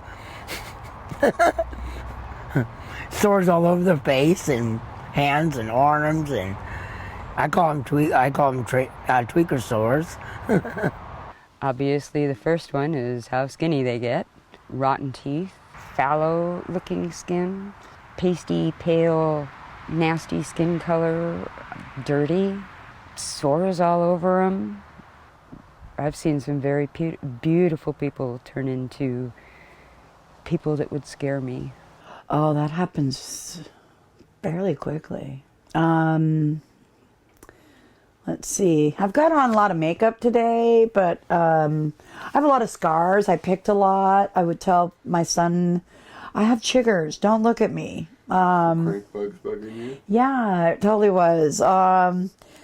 So, and then of course, you know, the meth mouth. I lost all my teeth by the time I was in my late 30s. Well, not had them removed. I remember even tried to pulling out one by myself with a pair of pliers under the influence of meth at one point. It's horrible. Their eyes kind of bugged out of their head. They start losing weight. They'll be very sweaty and a lot of times flush. Like sometimes guys will come up to the front window or to the front desk, to the glass with the little slidey thing and buzz through the door. And they'll be just dripping, drenched with sweat and bright red and eyes bugged out and all like hyper. Yeah. I mean, they literally shoot like 0.5 grams of the stuff in one shot. A lot of those people. I'm amazed they're alive. The amount some of those people do on the street, I'm amazed they're alive. Meth mouth comes mainly from smoking it. It's methamphetamine because of the chemicals it's made from. It's almost like battery acid on flesh or skin or bone. So it burns holes in their nostrils. When they smoke it, that vapor is just bathing their teeth all day, every day. And it rots, it eats through the enamel, and then it eats through the parts under the enamel. So it's the meth. It's not in their system, through their system, that it's rotting their teeth. It's the literal meth vapors hitting the teeth and just eating it like acid. So that's where the teeth go. It does the same things to the inside of the blood veins. It literally it eats away at the inside of blood vessels, and they'll get aneurysms, they'll have strokes, stuff like that. That's from ingesting it, however they ingest it, having it within their body, yeah. Body cleanliness. The scabs, them losing weight, their dental. I think paranoia, if we're going to go back to behaviors. And that's all I got for that. Oh, yeah. Weight loss. Definitely the bleeding gums, the rotten teeth, the scabs all over their body, multiple scabs. I'm imagining that it just does something to your cells, to where your skin is just, nothing but sores, and so you scratch the sores, and then you obsess with scratching and picking. And they become super obsessive and over their body and what's going on, and they make up things, or they see things, hallucinate what's, spiders and bugs. And dilated pupils, real fidgety, twitchy type of movements as they sit or try to sit still, talking incessantly. Usually from one subject matter to the next without even blending topic matters. It's just kind of like whatever hits. It's usually what I've noticed, and I was a lot that way myself, I'm sure. I was told. Still working on the ranting part, though, I gotta admit. That just comes naturally. No stimulant needed. I'm not making light of the situation, though. I've seen people lose weight real fast. I've seen people with really bad complexions, hair loss. Like I said, I'm not usually around that crowd. There's nobody I want hanging around with me. Like the teeth, you notice their rotted teeth and the pox marks on their faces because they can't stop picking their face, and skinny, they lose a lot of weight. Just makes them very unattractive. So, I mean, just visually, I'm picturing someone like with whittled down teeth, and like, I think meth rots the teeth out. It's because it affects your kidneys and your ability to grow bone. Weird stuff. They look, I think eventually looks kind of hideous, and you feel sad for them, and they age really quickly. And the hardest part is just knowing that there's someone's baby. They were carried around in someone's belly for 10 months, and that mother pushed this baby out, cared enough about it to at least do that far, and then for this person to feel that they're not worthy. And to think that that same person that's whittled down and looks horrendous. Skin picking, something called trichotillomania, where they pull their hair out, eyebrows even, eyelashes, big patches on the head. It's kind of common. Skin picking on the face, but some where they actually get a disease and they think bugs are crawling on them and they pick big sores in them. Teeth decay. Physical changes go from anywhere from their teeth rotting to completely being gone to having to get dentures. A lot of addicts that I know have dentures, thankfully, because Obamacare pays for that. Washington Apple Healthcare pays for that. Their skin on their face being sunken in, their eyes being sunken in, their face being popped, picking at their faces, picking at their arms. I've seen people lose body parts, like literally having to have their arms and legs and stuff cut off because of their addiction and where they've shot up multiple times. I've seen them completely going from, 250 pound, 6'3" grown man to withering away to 140, 120 pounds. You can't even recognize them. They look like a teenager. Loss of hair, loss of appetite. You can drastically tell the change in a person, and you can tell who's addicted and who's not. The general thinning out, the drawn out look in the face, the sunken cheeks, what do you call it, like bulging under the eyes, the dark shadows in the eyes, rotting teeth, the scabbing on the skin, drying out of skin, cold sores and that type of thing as well. Also noticed like thinning of the hair, not just in males but in females as well. Once they get to a point, it just seems that their hair all of a sudden gets a hell of a lot thinner. Skin is the main thing. their skin is usually just horrible, horrible, horrible. And you know what's funny is I don't even think they know that they look bad. Please describe what you know about a good acid trip. I happen to know you're a Sunday school teacher at times. So please describe what you know about a good acid trip. A good acid trip. A good acid trip is when you're out in nature, and my favorite band to listen to on acid would be Pink Floyd, Emerson, Lake and Palmer, watching Wizard of Oz.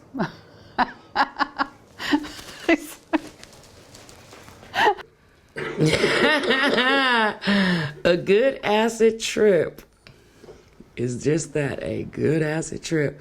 It's undescribable. My dumb ass, the first time I took acid, went to the Puyallup Fair. So I felt like the Ferris wheel was just falling off from like 6 blocks away. I'm like, the world's ending. You don't see this shit falling apart. Oh, I've been on a good acid trip, and I didn't know how to come off of it. And I've seen my sister, that bitch ran from Broadway to Rainier Beach swearing Oprah Winfrey was trying to interview her. I've seen some, and went and slept with my mom and told my mom we was all on acid. So we all got our ass whooped that night. Oh, the Love Street Light Circus down in Houston, Texas, about 1968 maybe. You know, a couple of good bands playing. Fat Emma, Bubble Puppy, and Up the Sidewalk. A lot of oscillating patterns on the wall with paisleys and, you know, I mean, a slanted floor to lay down on and just kind of like kick back. And of course, well, Texas, you weren't allowed to smoke any weed or anything. So, you know, you really just had to chill. Can't remember. I think the last time I did acid, I was in Arizona and up on where they grow oranges on the orange fields, and had an orange fight with my friends on acid. What I know about a good acid trip? You want me to describe one I've had?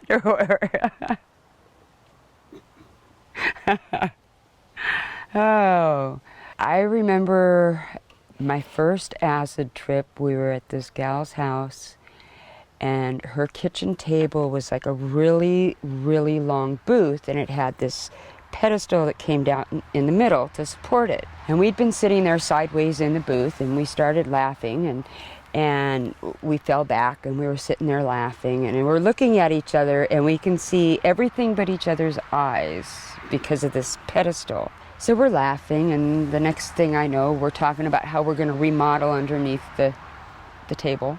We're going to put a swimming pool over here and a hot tub over there and all this other stuff. And this is all underneath the kitchen table. So at one point, I got all the way down on the floor, and I had somebody give me a pen.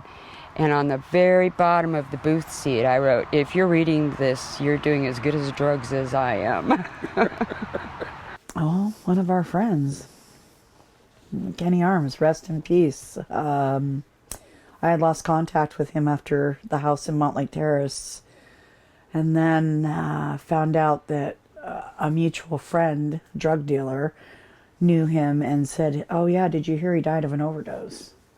That was probably 9 years ago, I heard. Butch had the effects of long-term drug use on him. You could tell. He struggled with a lot of health issues. Matter of fact, it was so crazy because BJ and him, my husband, were roommates before I ever knew Butch and Katie. Hi, Katie. He sat down at the reunion before the last reunion and promptly ate about 40 egg rolls and talked about how he had a bad heart. And I'm pretty sure a lot of impact came from all the drugs and stuff that we did.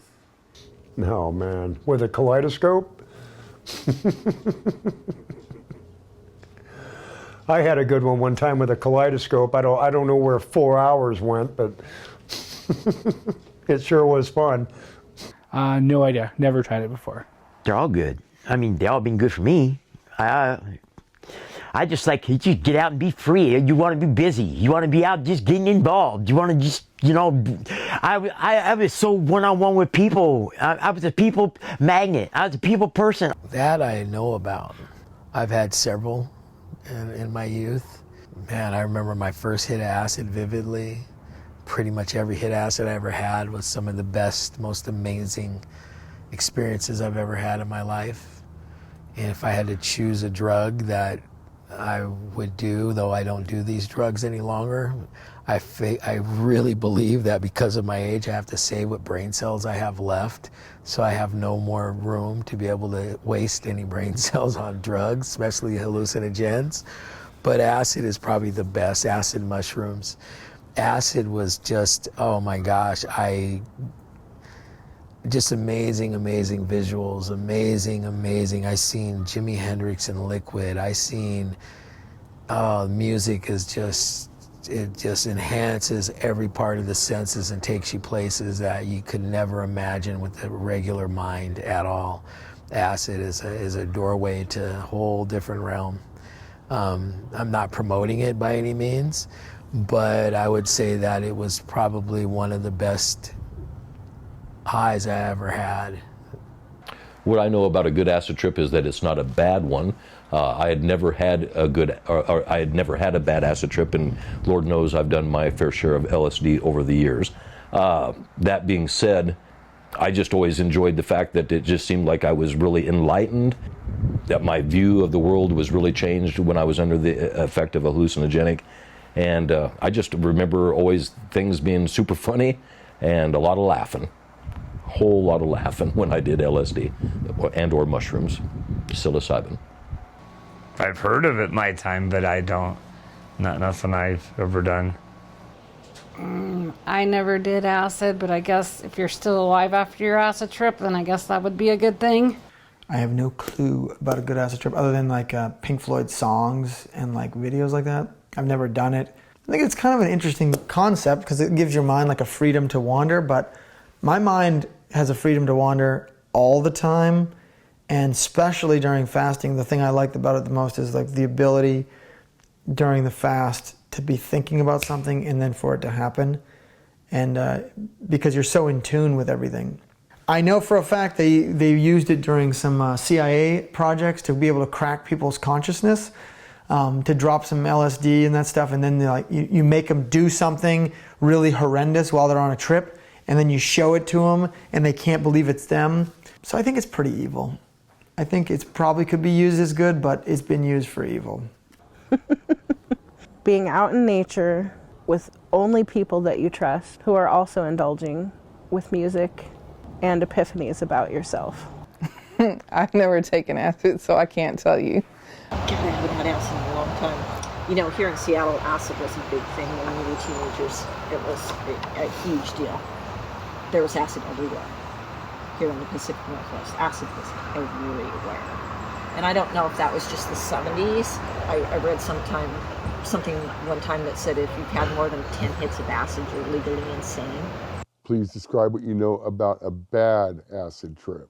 My bad acid trip. Oh, I was with my aunt and uncle. It was Halloween, and I ate 3.5 hits of acid, and it was my third acid trip. We were driving around out by Duval, Carnation area, and cars would come by, and my uncle would dim the lights on the car, and all of a sudden we were on this elevated road, and nothing but fog off to the side, and a funeral procession would go by. Every time.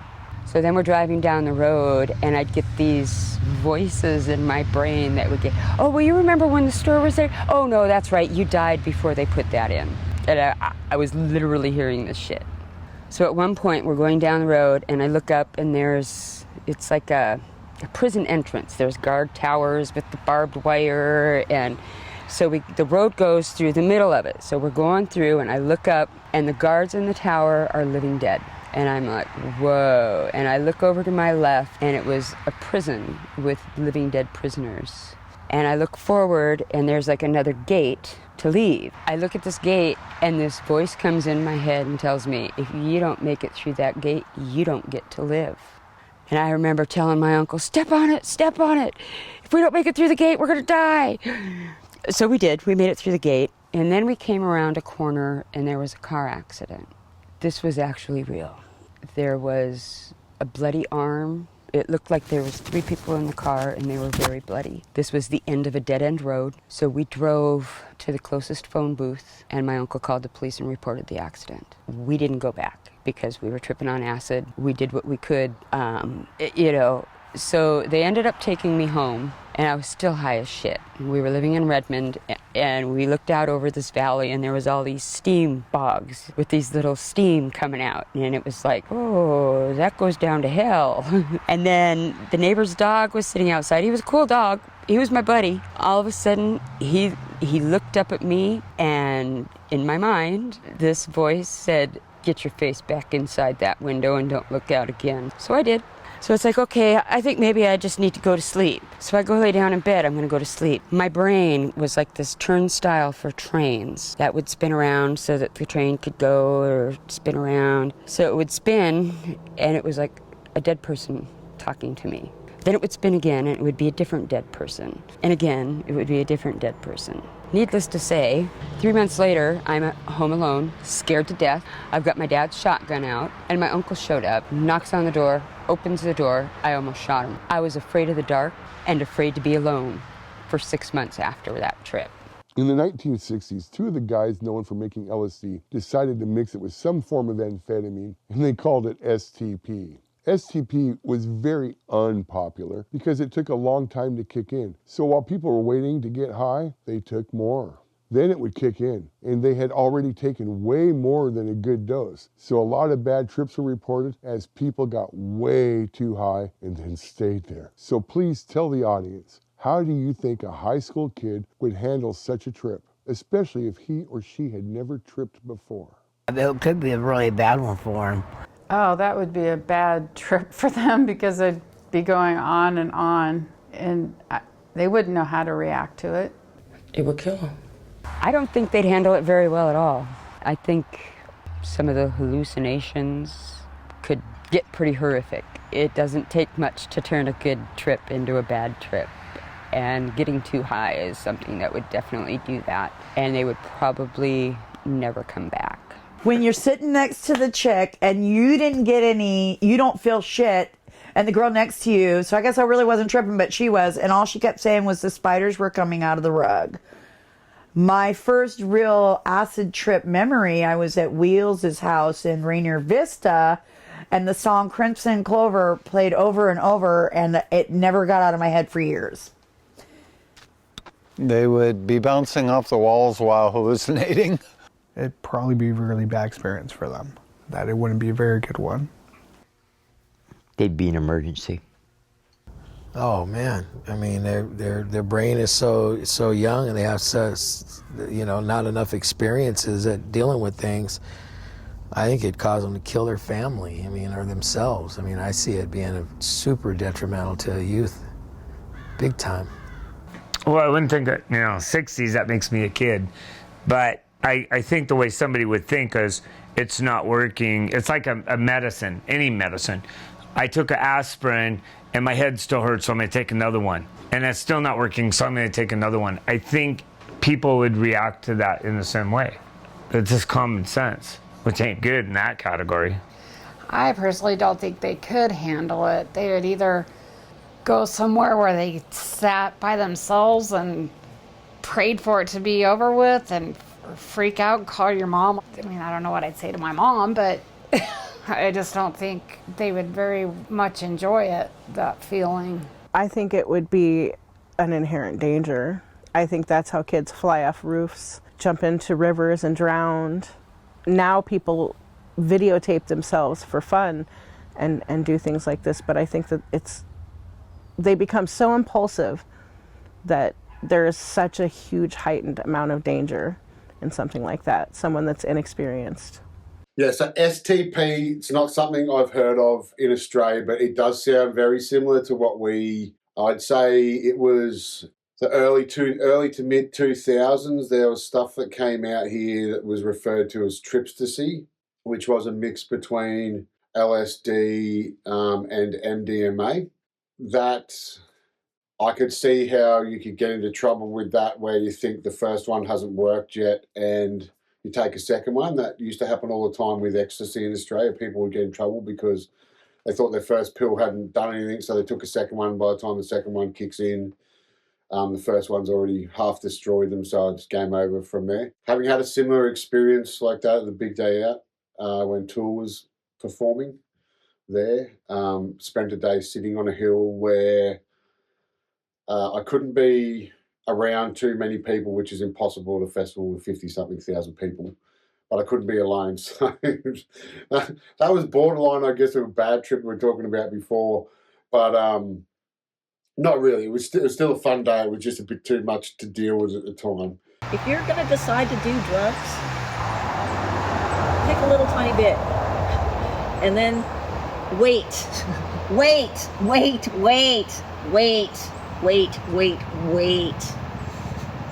and then take a little bit more. And then wait,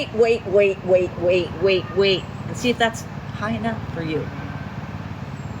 And if you really feel like that's not high enough for you, then maybe take a little bit more, but I wouldn't suggest it. I think you'll be... Any time I've done acids, it's always been a quarter of whatever anybody else is eating. So if they're eating, yeah. I mean, when I was a kid, we just did little tiny bits of it. You don't do great... Mushrooms too. Oh my gosh, mushrooms too. Don't take too much mushrooms.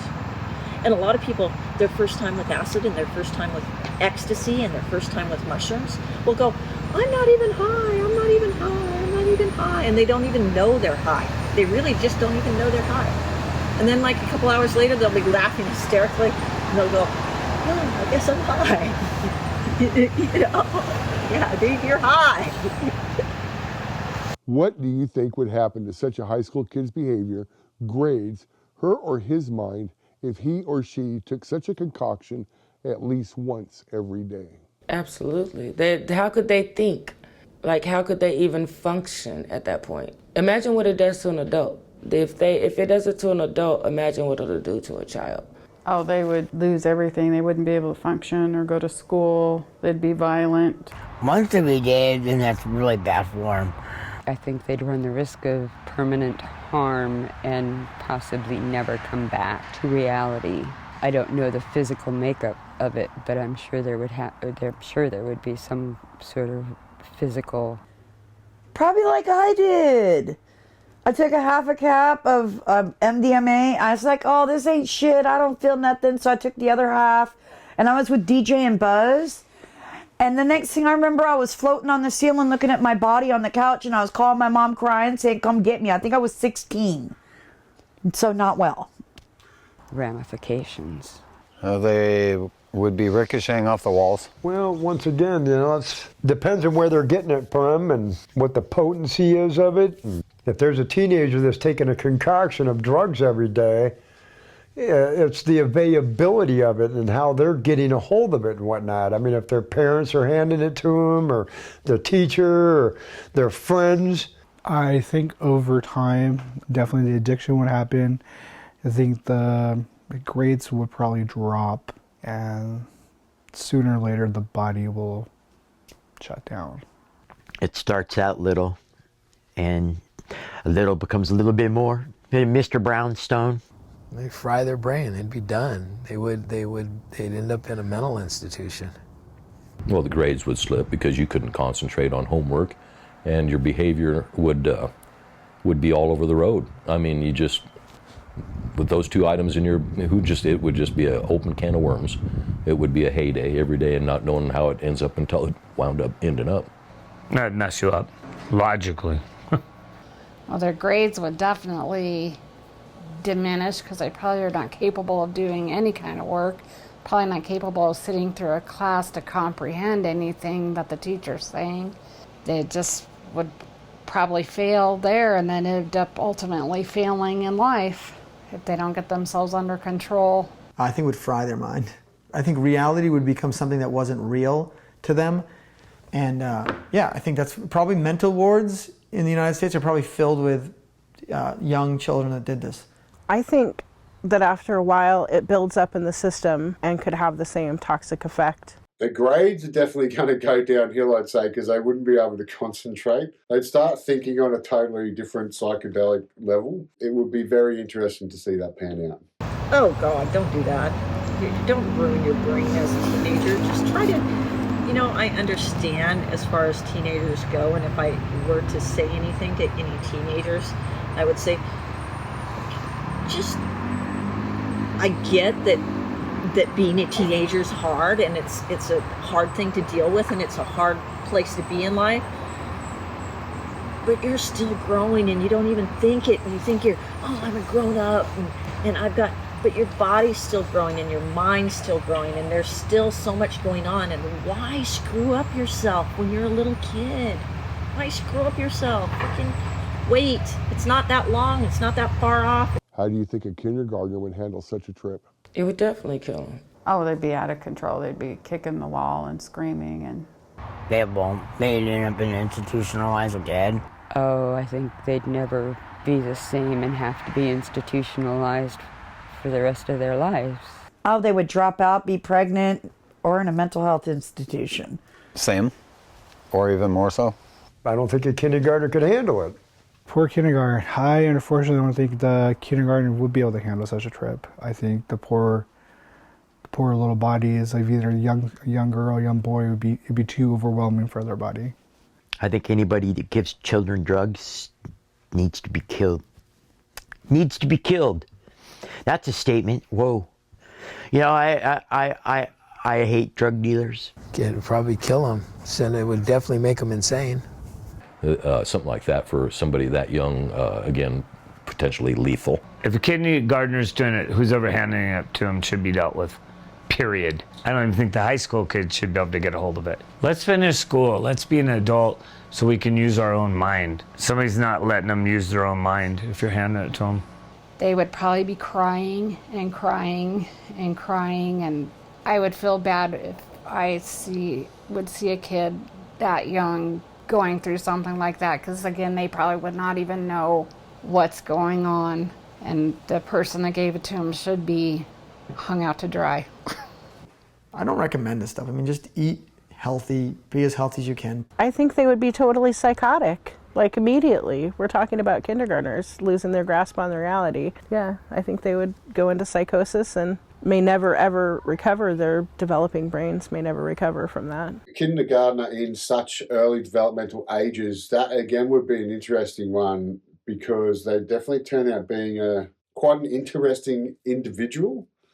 They're obviously going to think very differently to everyone else around them, but I don't know where that would end up. Maybe it'd be a different place if we were all on acid from the time we were small, Maybe we'd all be a bit friendlier.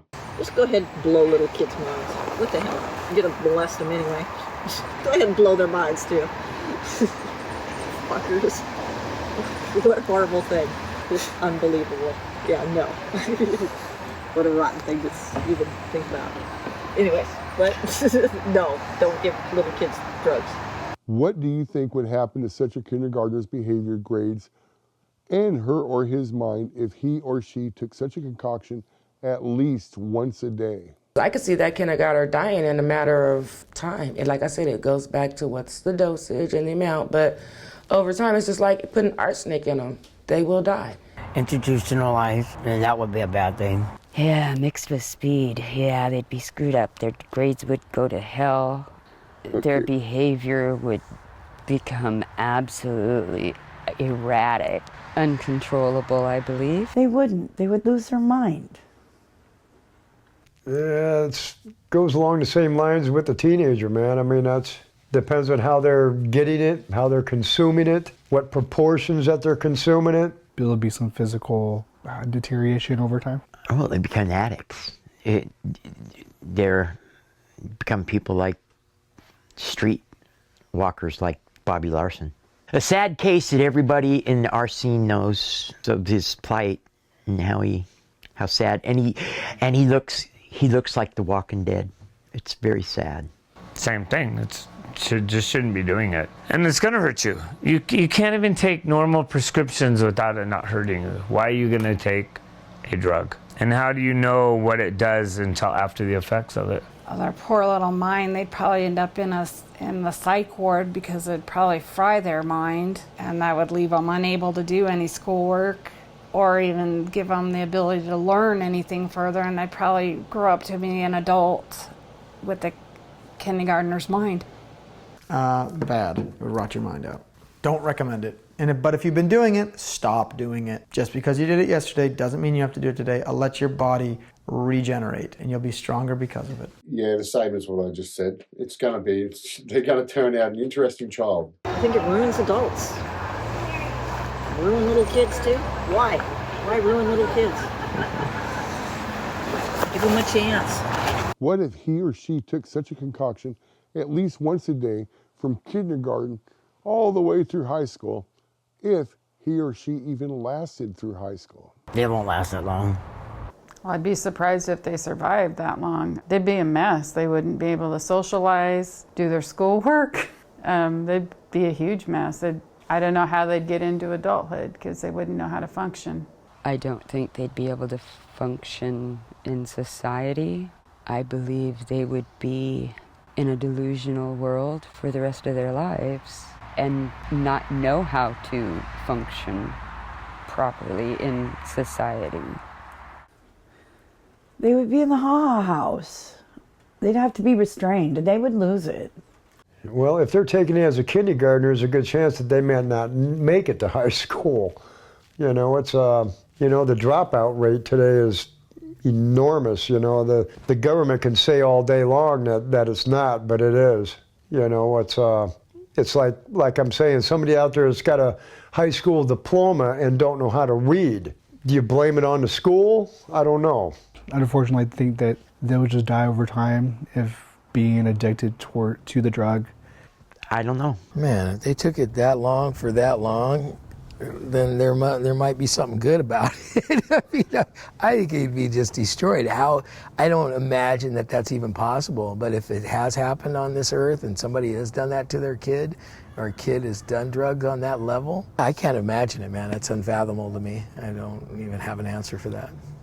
Right, that's the key right there. If they last that long, to say they did last that long, I'm going to have to go with the fact that you're using two substances that don't make for rational thinking. You know, I mean, when you're tripping, things become a little irrational, even though it's fun, and speeding again. So you're going to lose the rational thought, and anytime you throw rational thought out the window, then it's a slippery slope to all sorts of bad endings, I believe. That'd be the same. They end up with a diminished capacity in their brain that they just would not become a functioning adult. And they wouldn't even be able to take care of themselves. They'd have to depend on their parents or the system, or they'd just be a poor little lost soul. Yeah, so I think this is kind of getting across it. We have a bunch of people that are in school now, especially boys, that are hyper kids, and they're given all kinds of drugs to kind of keep them not hyper. It changes their brains. It changes their brains. So if your kid's in school and they're hyper and they can't sit down, find a school that does stuff a little differently. Find a school that does outside education, but more importantly than that, change their diet. Get away from the processed foods, start your kids on an elimination diet, and you'll watch them calm down. Because we're not meant to be hyper like that. They're hyper and crazy, possibly because of what you're putting in their mouth. I think he or she would have 0 brain cells. I think they would last through high school, especially in this country, because we do have support systems for interesting or unique individuals. They'd probably end up being told they're on some kind of spectrum. So they would get assistance to help them through. But they would definitely be very interesting individuals. Let's smooth things out a bit. Let's say we replace the LSD with an active ingredient from a variety of natural psychedelics, such as peyote or mushrooms, and reduce the amount of amphetamine by half. With such a mind-bending potion, how do you think a teenager would respond? If it's a first time, depends on their age, it could help them. You know, if it's once in a while, like one time in their life. I don't think that would be a good idea as well, not with the developing brain. I think their grades would drop. I think their behavior would change towards the negative, mostly because you threw that amphetamine in there. And, you know, I think if it was just just mushrooms on a daily basis, that would be bad. It's got poisons in it. I don't think they would last that long. They'd probably be the most burnt out street zombie. Oh, no. It would be all bad. Well, let's get off the teenager and kid thing. I'm going to tell you straight up right now.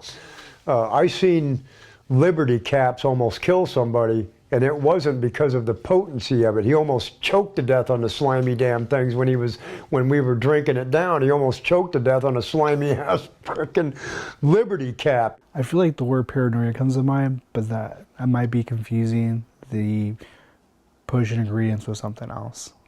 It would ruin it. And mushrooms by themselves is heaven. Why would you ruin it? I would never. I never have. He'd probably be able to move objects with his mind. He might. Who knows? I don't know how a teenager would respond. I would hope that no teenager would take something like that, man. I mean, I'm at a stage and page in my life at 53 years old that my personal opinion is I got a lot of that stuff done when I was a teen. I'm glad I survived it. But if it would have been on a regular basis, I'd never be sitting here talking to you. It would have derailed me. It would have put me in a whole different mentality that possibly would have put me in a psych ward for the rest of my life. That's how I feel about messing with those type of concoctions. Oh, I think we're still into the same mindset of your mind is not your own. You've given it to the drugs that you've put into your system. And so a teenager where your brain is still forming up until a certain point in your life, I just think it's a bad idea. I mean, you're going to be messing with a very important part of your body that at that age is still, wiring itself for your future. And if you're going to start, messing with the wires earlier on, then that could lead to all sorts of unforeseens throughout life. Negative, I would imagine. I can't see it being positive. But then again, I'm surprised all the time at what happens. So I think you're just creating another problem. And I think you don't know anything. Like, okay, my day. You drink milk, it's good for you. Later, 20 years later, drink milk, it's not good for you. Drink milk because you have to have these certain things. How do we have any answer? We don't have enough scientific knowledge to know what the other thing that you're trying to replace it with is going to do. They probably would still not know what's going on around them, and if they've never done anything like that, they'd probably freak out too and not even know how to handle themselves. And then on the other hand, there's some that would probably enjoy it. Well, I would hope that what you're trying to accomplish is something more natural, but I think we just went over with you the right thing is first start with diet. I don't think any kindergartners should be taking psilocybin anytime soon, or any children ever, but psilocybin in small doses can have positive effects. Microdoses, let me make clear, microdoses. I mean, taking the amphetamines out, the synthetic stuff is obviously going to be better. But adding stuff like peyote and mushrooms, again, probably end up getting chased across ovals by Tyrannosaurus rexes. How about if the teenager took at least one hit of such a potion every day? What do you think would become of that teenager in 1 to 5 years? Depend. They'd probably end up in jail, but probably need a mental health institute rather than jail. Homeless. They'd probably burn out. Definitely, they'll be addicted to the potion, and they'd be relying on it. You'd be an addict. You wouldn't have a life. You wouldn't have a career. You probably wouldn't have a family. You probably wouldn't live very long. And probably to keep the habit, you would have to be involved in some kind of illegal venture that would get you locked up and put in prison. They would be a major psychological mess. They would be incoherent. They would probably fall into the realm of schizophrenia. 1 to 5 years. He'd be hooked. He'd want to do that on a regular basis if he, again, was still alive. I think it's just obvious if that was a consistent behavior pattern, it's gonna lead to addiction, and then whatever comes along with that. Why are they doing this in the first place? That's my first question. Don't we have anything better to do? Why are we spending our money on this crap? Why don't you buy a book? I think anything's going to affect you. Remember they said smoking wasn't bad to you? Now they're suing all the companies, right? You can't take away a problem and add to another problem. You got to take it all away. Got to make it not available. They'd end up labeled as a drug user and just become another member of society that cannot function. I have no clue. If it's more natural, I think it's probably better. I have no clue what this potion would look like. I think there's probably a lot of experimentation going on now with this vaping stuff. I see a lot of substances being able to be smoked or vaporized that have never been smoked or vaporized before. And I think only time will tell. Return to how we're supposed to do stuff. Go back, look what our great-great-grandparents did for mental conditions. Look at what we used to do that worked and keep doing that. A big dosage, probably psychosis, neurological disorder, and microdoses totally depends on the kid and their chemical makeup. We're talking about chemicals, so every person is going to react differently. So for a 5-year-old, yeah, I think that would probably be bad. I think, yeah, no drugs for 5-year-olds. They probably create some amazing art. I'd put them in an art class and a music class and see what they come up with. How about if you gave a kindergartner just one hit of that same potion every day for 1 to 5 years? How twisted do you think that kindergartner's poor little mind would become? Probably being institutionalized. It'd be mush. There'd be nothing left of it. I don't think they would be able to function in any atmosphere, any society or public. They would burn out, yeah. Well, I wouldn't give a kindergartner no drugs myself. Like I'm saying, a good portion of them aren't giving it to them. They take it out of mommy and daddy's desk drawer, or the cabinet, or the buffet sitting up alongside the wall. Mommy and daddy keeps it somewhere. I would like to think the kindergartners are probably going to be jumping off the walls.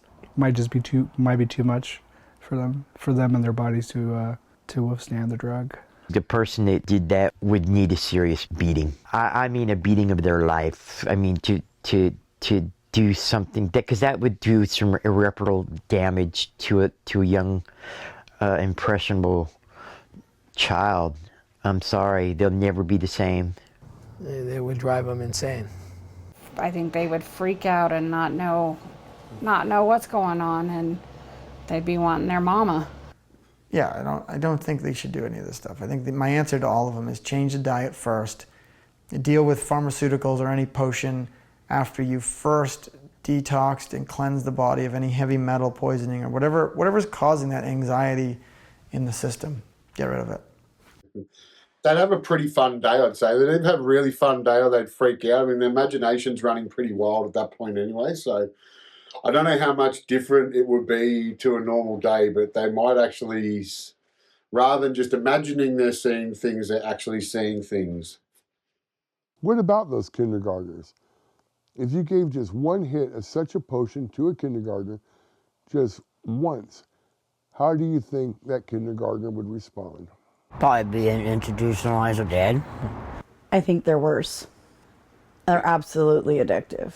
These kindergarten questions are getting redundant because, see, the thing is that I wouldn't give a kindergartner drugs. The thing is that nobody should be giving a kindergartner drugs. Nobody should be giving a kindergartner the opportunity to get a hold of drugs. I would have to say something about it. Maybe even to the point of acting on that. Like maybe slapping daddy around, Extremely twisted. I could think of a commercial I saw where they showed like a healthy brain, and I imagine that brain and all the brain cells would be destroyed. It would be a total waste of a human being. I think it would kill a child. Definitely fry their brain. Way twisted. I mean, again, that's something a guy can't even wrap his head around because of the fact of the age And where they're that young, I mean, kindergartners in like, they're maybe 5, 6 years old. So, I mean, we're talking very negative outcome. I just, I wouldn't suggest it and I wouldn't recommend it. First off, why are you doing it? Because you know it's hurting them. And two, anybody that's handing it to them should be dealing with them first, because they'd be wrong. You cannot give anybody a drug. It's not going to help you. You shouldn't even hand them half the prescription doctors hand out. So now you're talking about somebody even younger that can't even control what they have. I mean, I just think it's stupid, and we need to get control of that.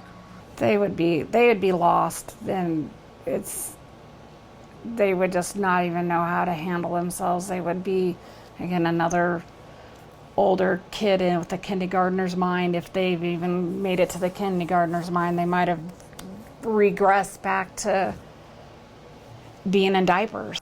I don't know what this potion looks like, but of course. I mean, if you give a kid 800 milligrams of ibuprofen, the kid's going to get tore up. I mean, it doesn't necessarily affect the mind, but eventually the liver goes out, which then will affect the mind. So yeah, it's poison. Would you consider the slower drugs non-addictive, somewhat addictive, or absolutely addictive? Very addictive. It's like meth. I would say the only thing more addictive than the downer drugs are cigarettes. Everything's addictive, man. Alcohol, bud, hard drugs. I don't care if it's coke or heroin or, it's all addictive. Food is addictive. Because of the physical symptoms that opiate-based products bring, you have to use to avoid the withdrawal. Just like most heroin addicts I knew started out as pillheads. Young people I know that are on heroin, they started out on prescription pain meds or grandma and grandpa's meds out of the closet, whatever. Yeah, they're way worse, I think, because of the physical aspect that comes with them. Absolutely addictive. Absolutely addictive. Oh, completely addictive, yes. Any drug's addictive. I believe any drug's addictive.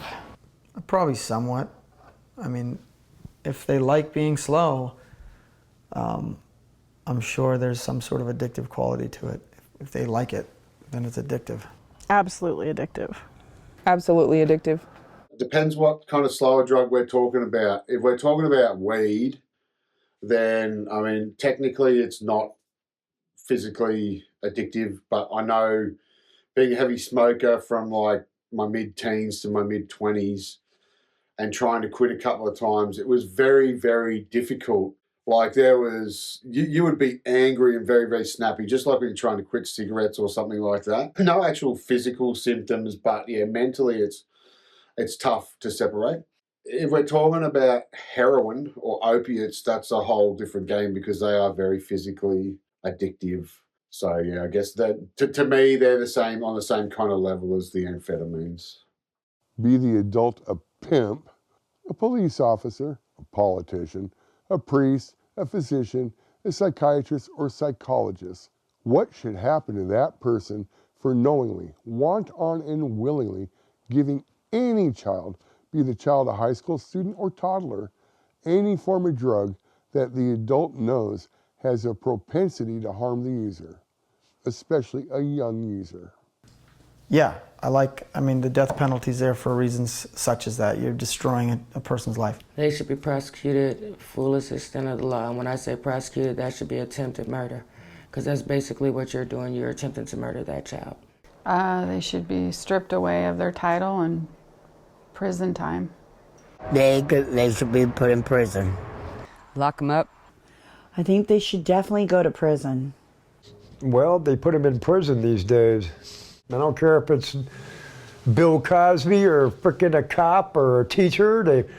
They just had a teacher here they locked up the other day for inappropriate activities having with a student. You don't do that. I think they should go to jail. Penitentiary. Well, anything within the limits of law enforcement to bring them to justice for that behavior. If you break the law should deal with it. I think that they should be given enough drugs to overdose themselves. I'm going to go with life in prison. I believe that they should be filled with that drug. If you were given one gram of heroin, then that person that sold it to you should be given 10 grams of heroin or 100 grams of heroin and filled up, just so that they know what it feels like. Because a lot of dealers do not use, because that's in the rules. It's one of the rules. Don't get high on your own supply. So fill them up with the drug that they're supplying, especially to a minor. I would never supply to a minor. That's one rule I have.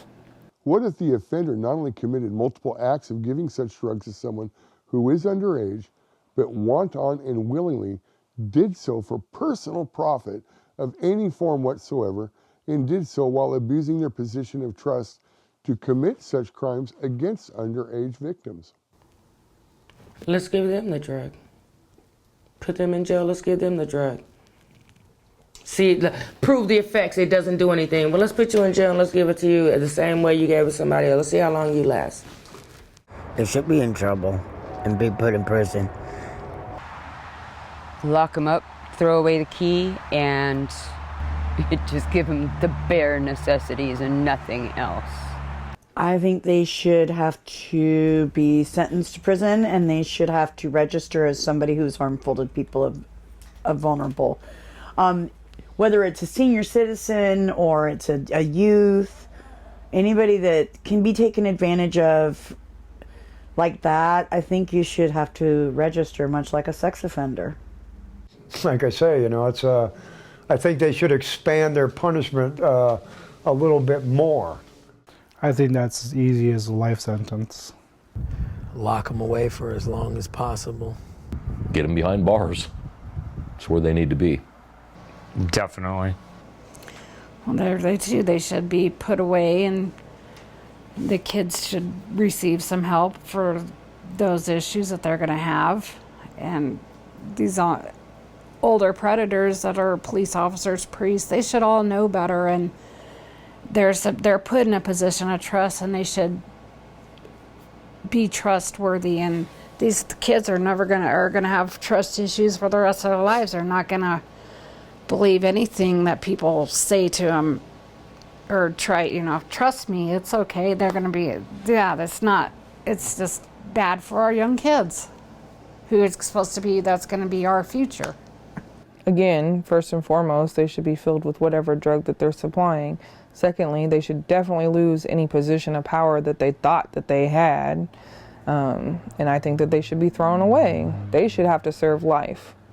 If not, I believe in the death penalty, but I know that our state doesn't. Abuse of power, life in prison. They lose their power. They're pieces of shit. I don't know, my opinion. I think anybody that gives children drugs needs to be killed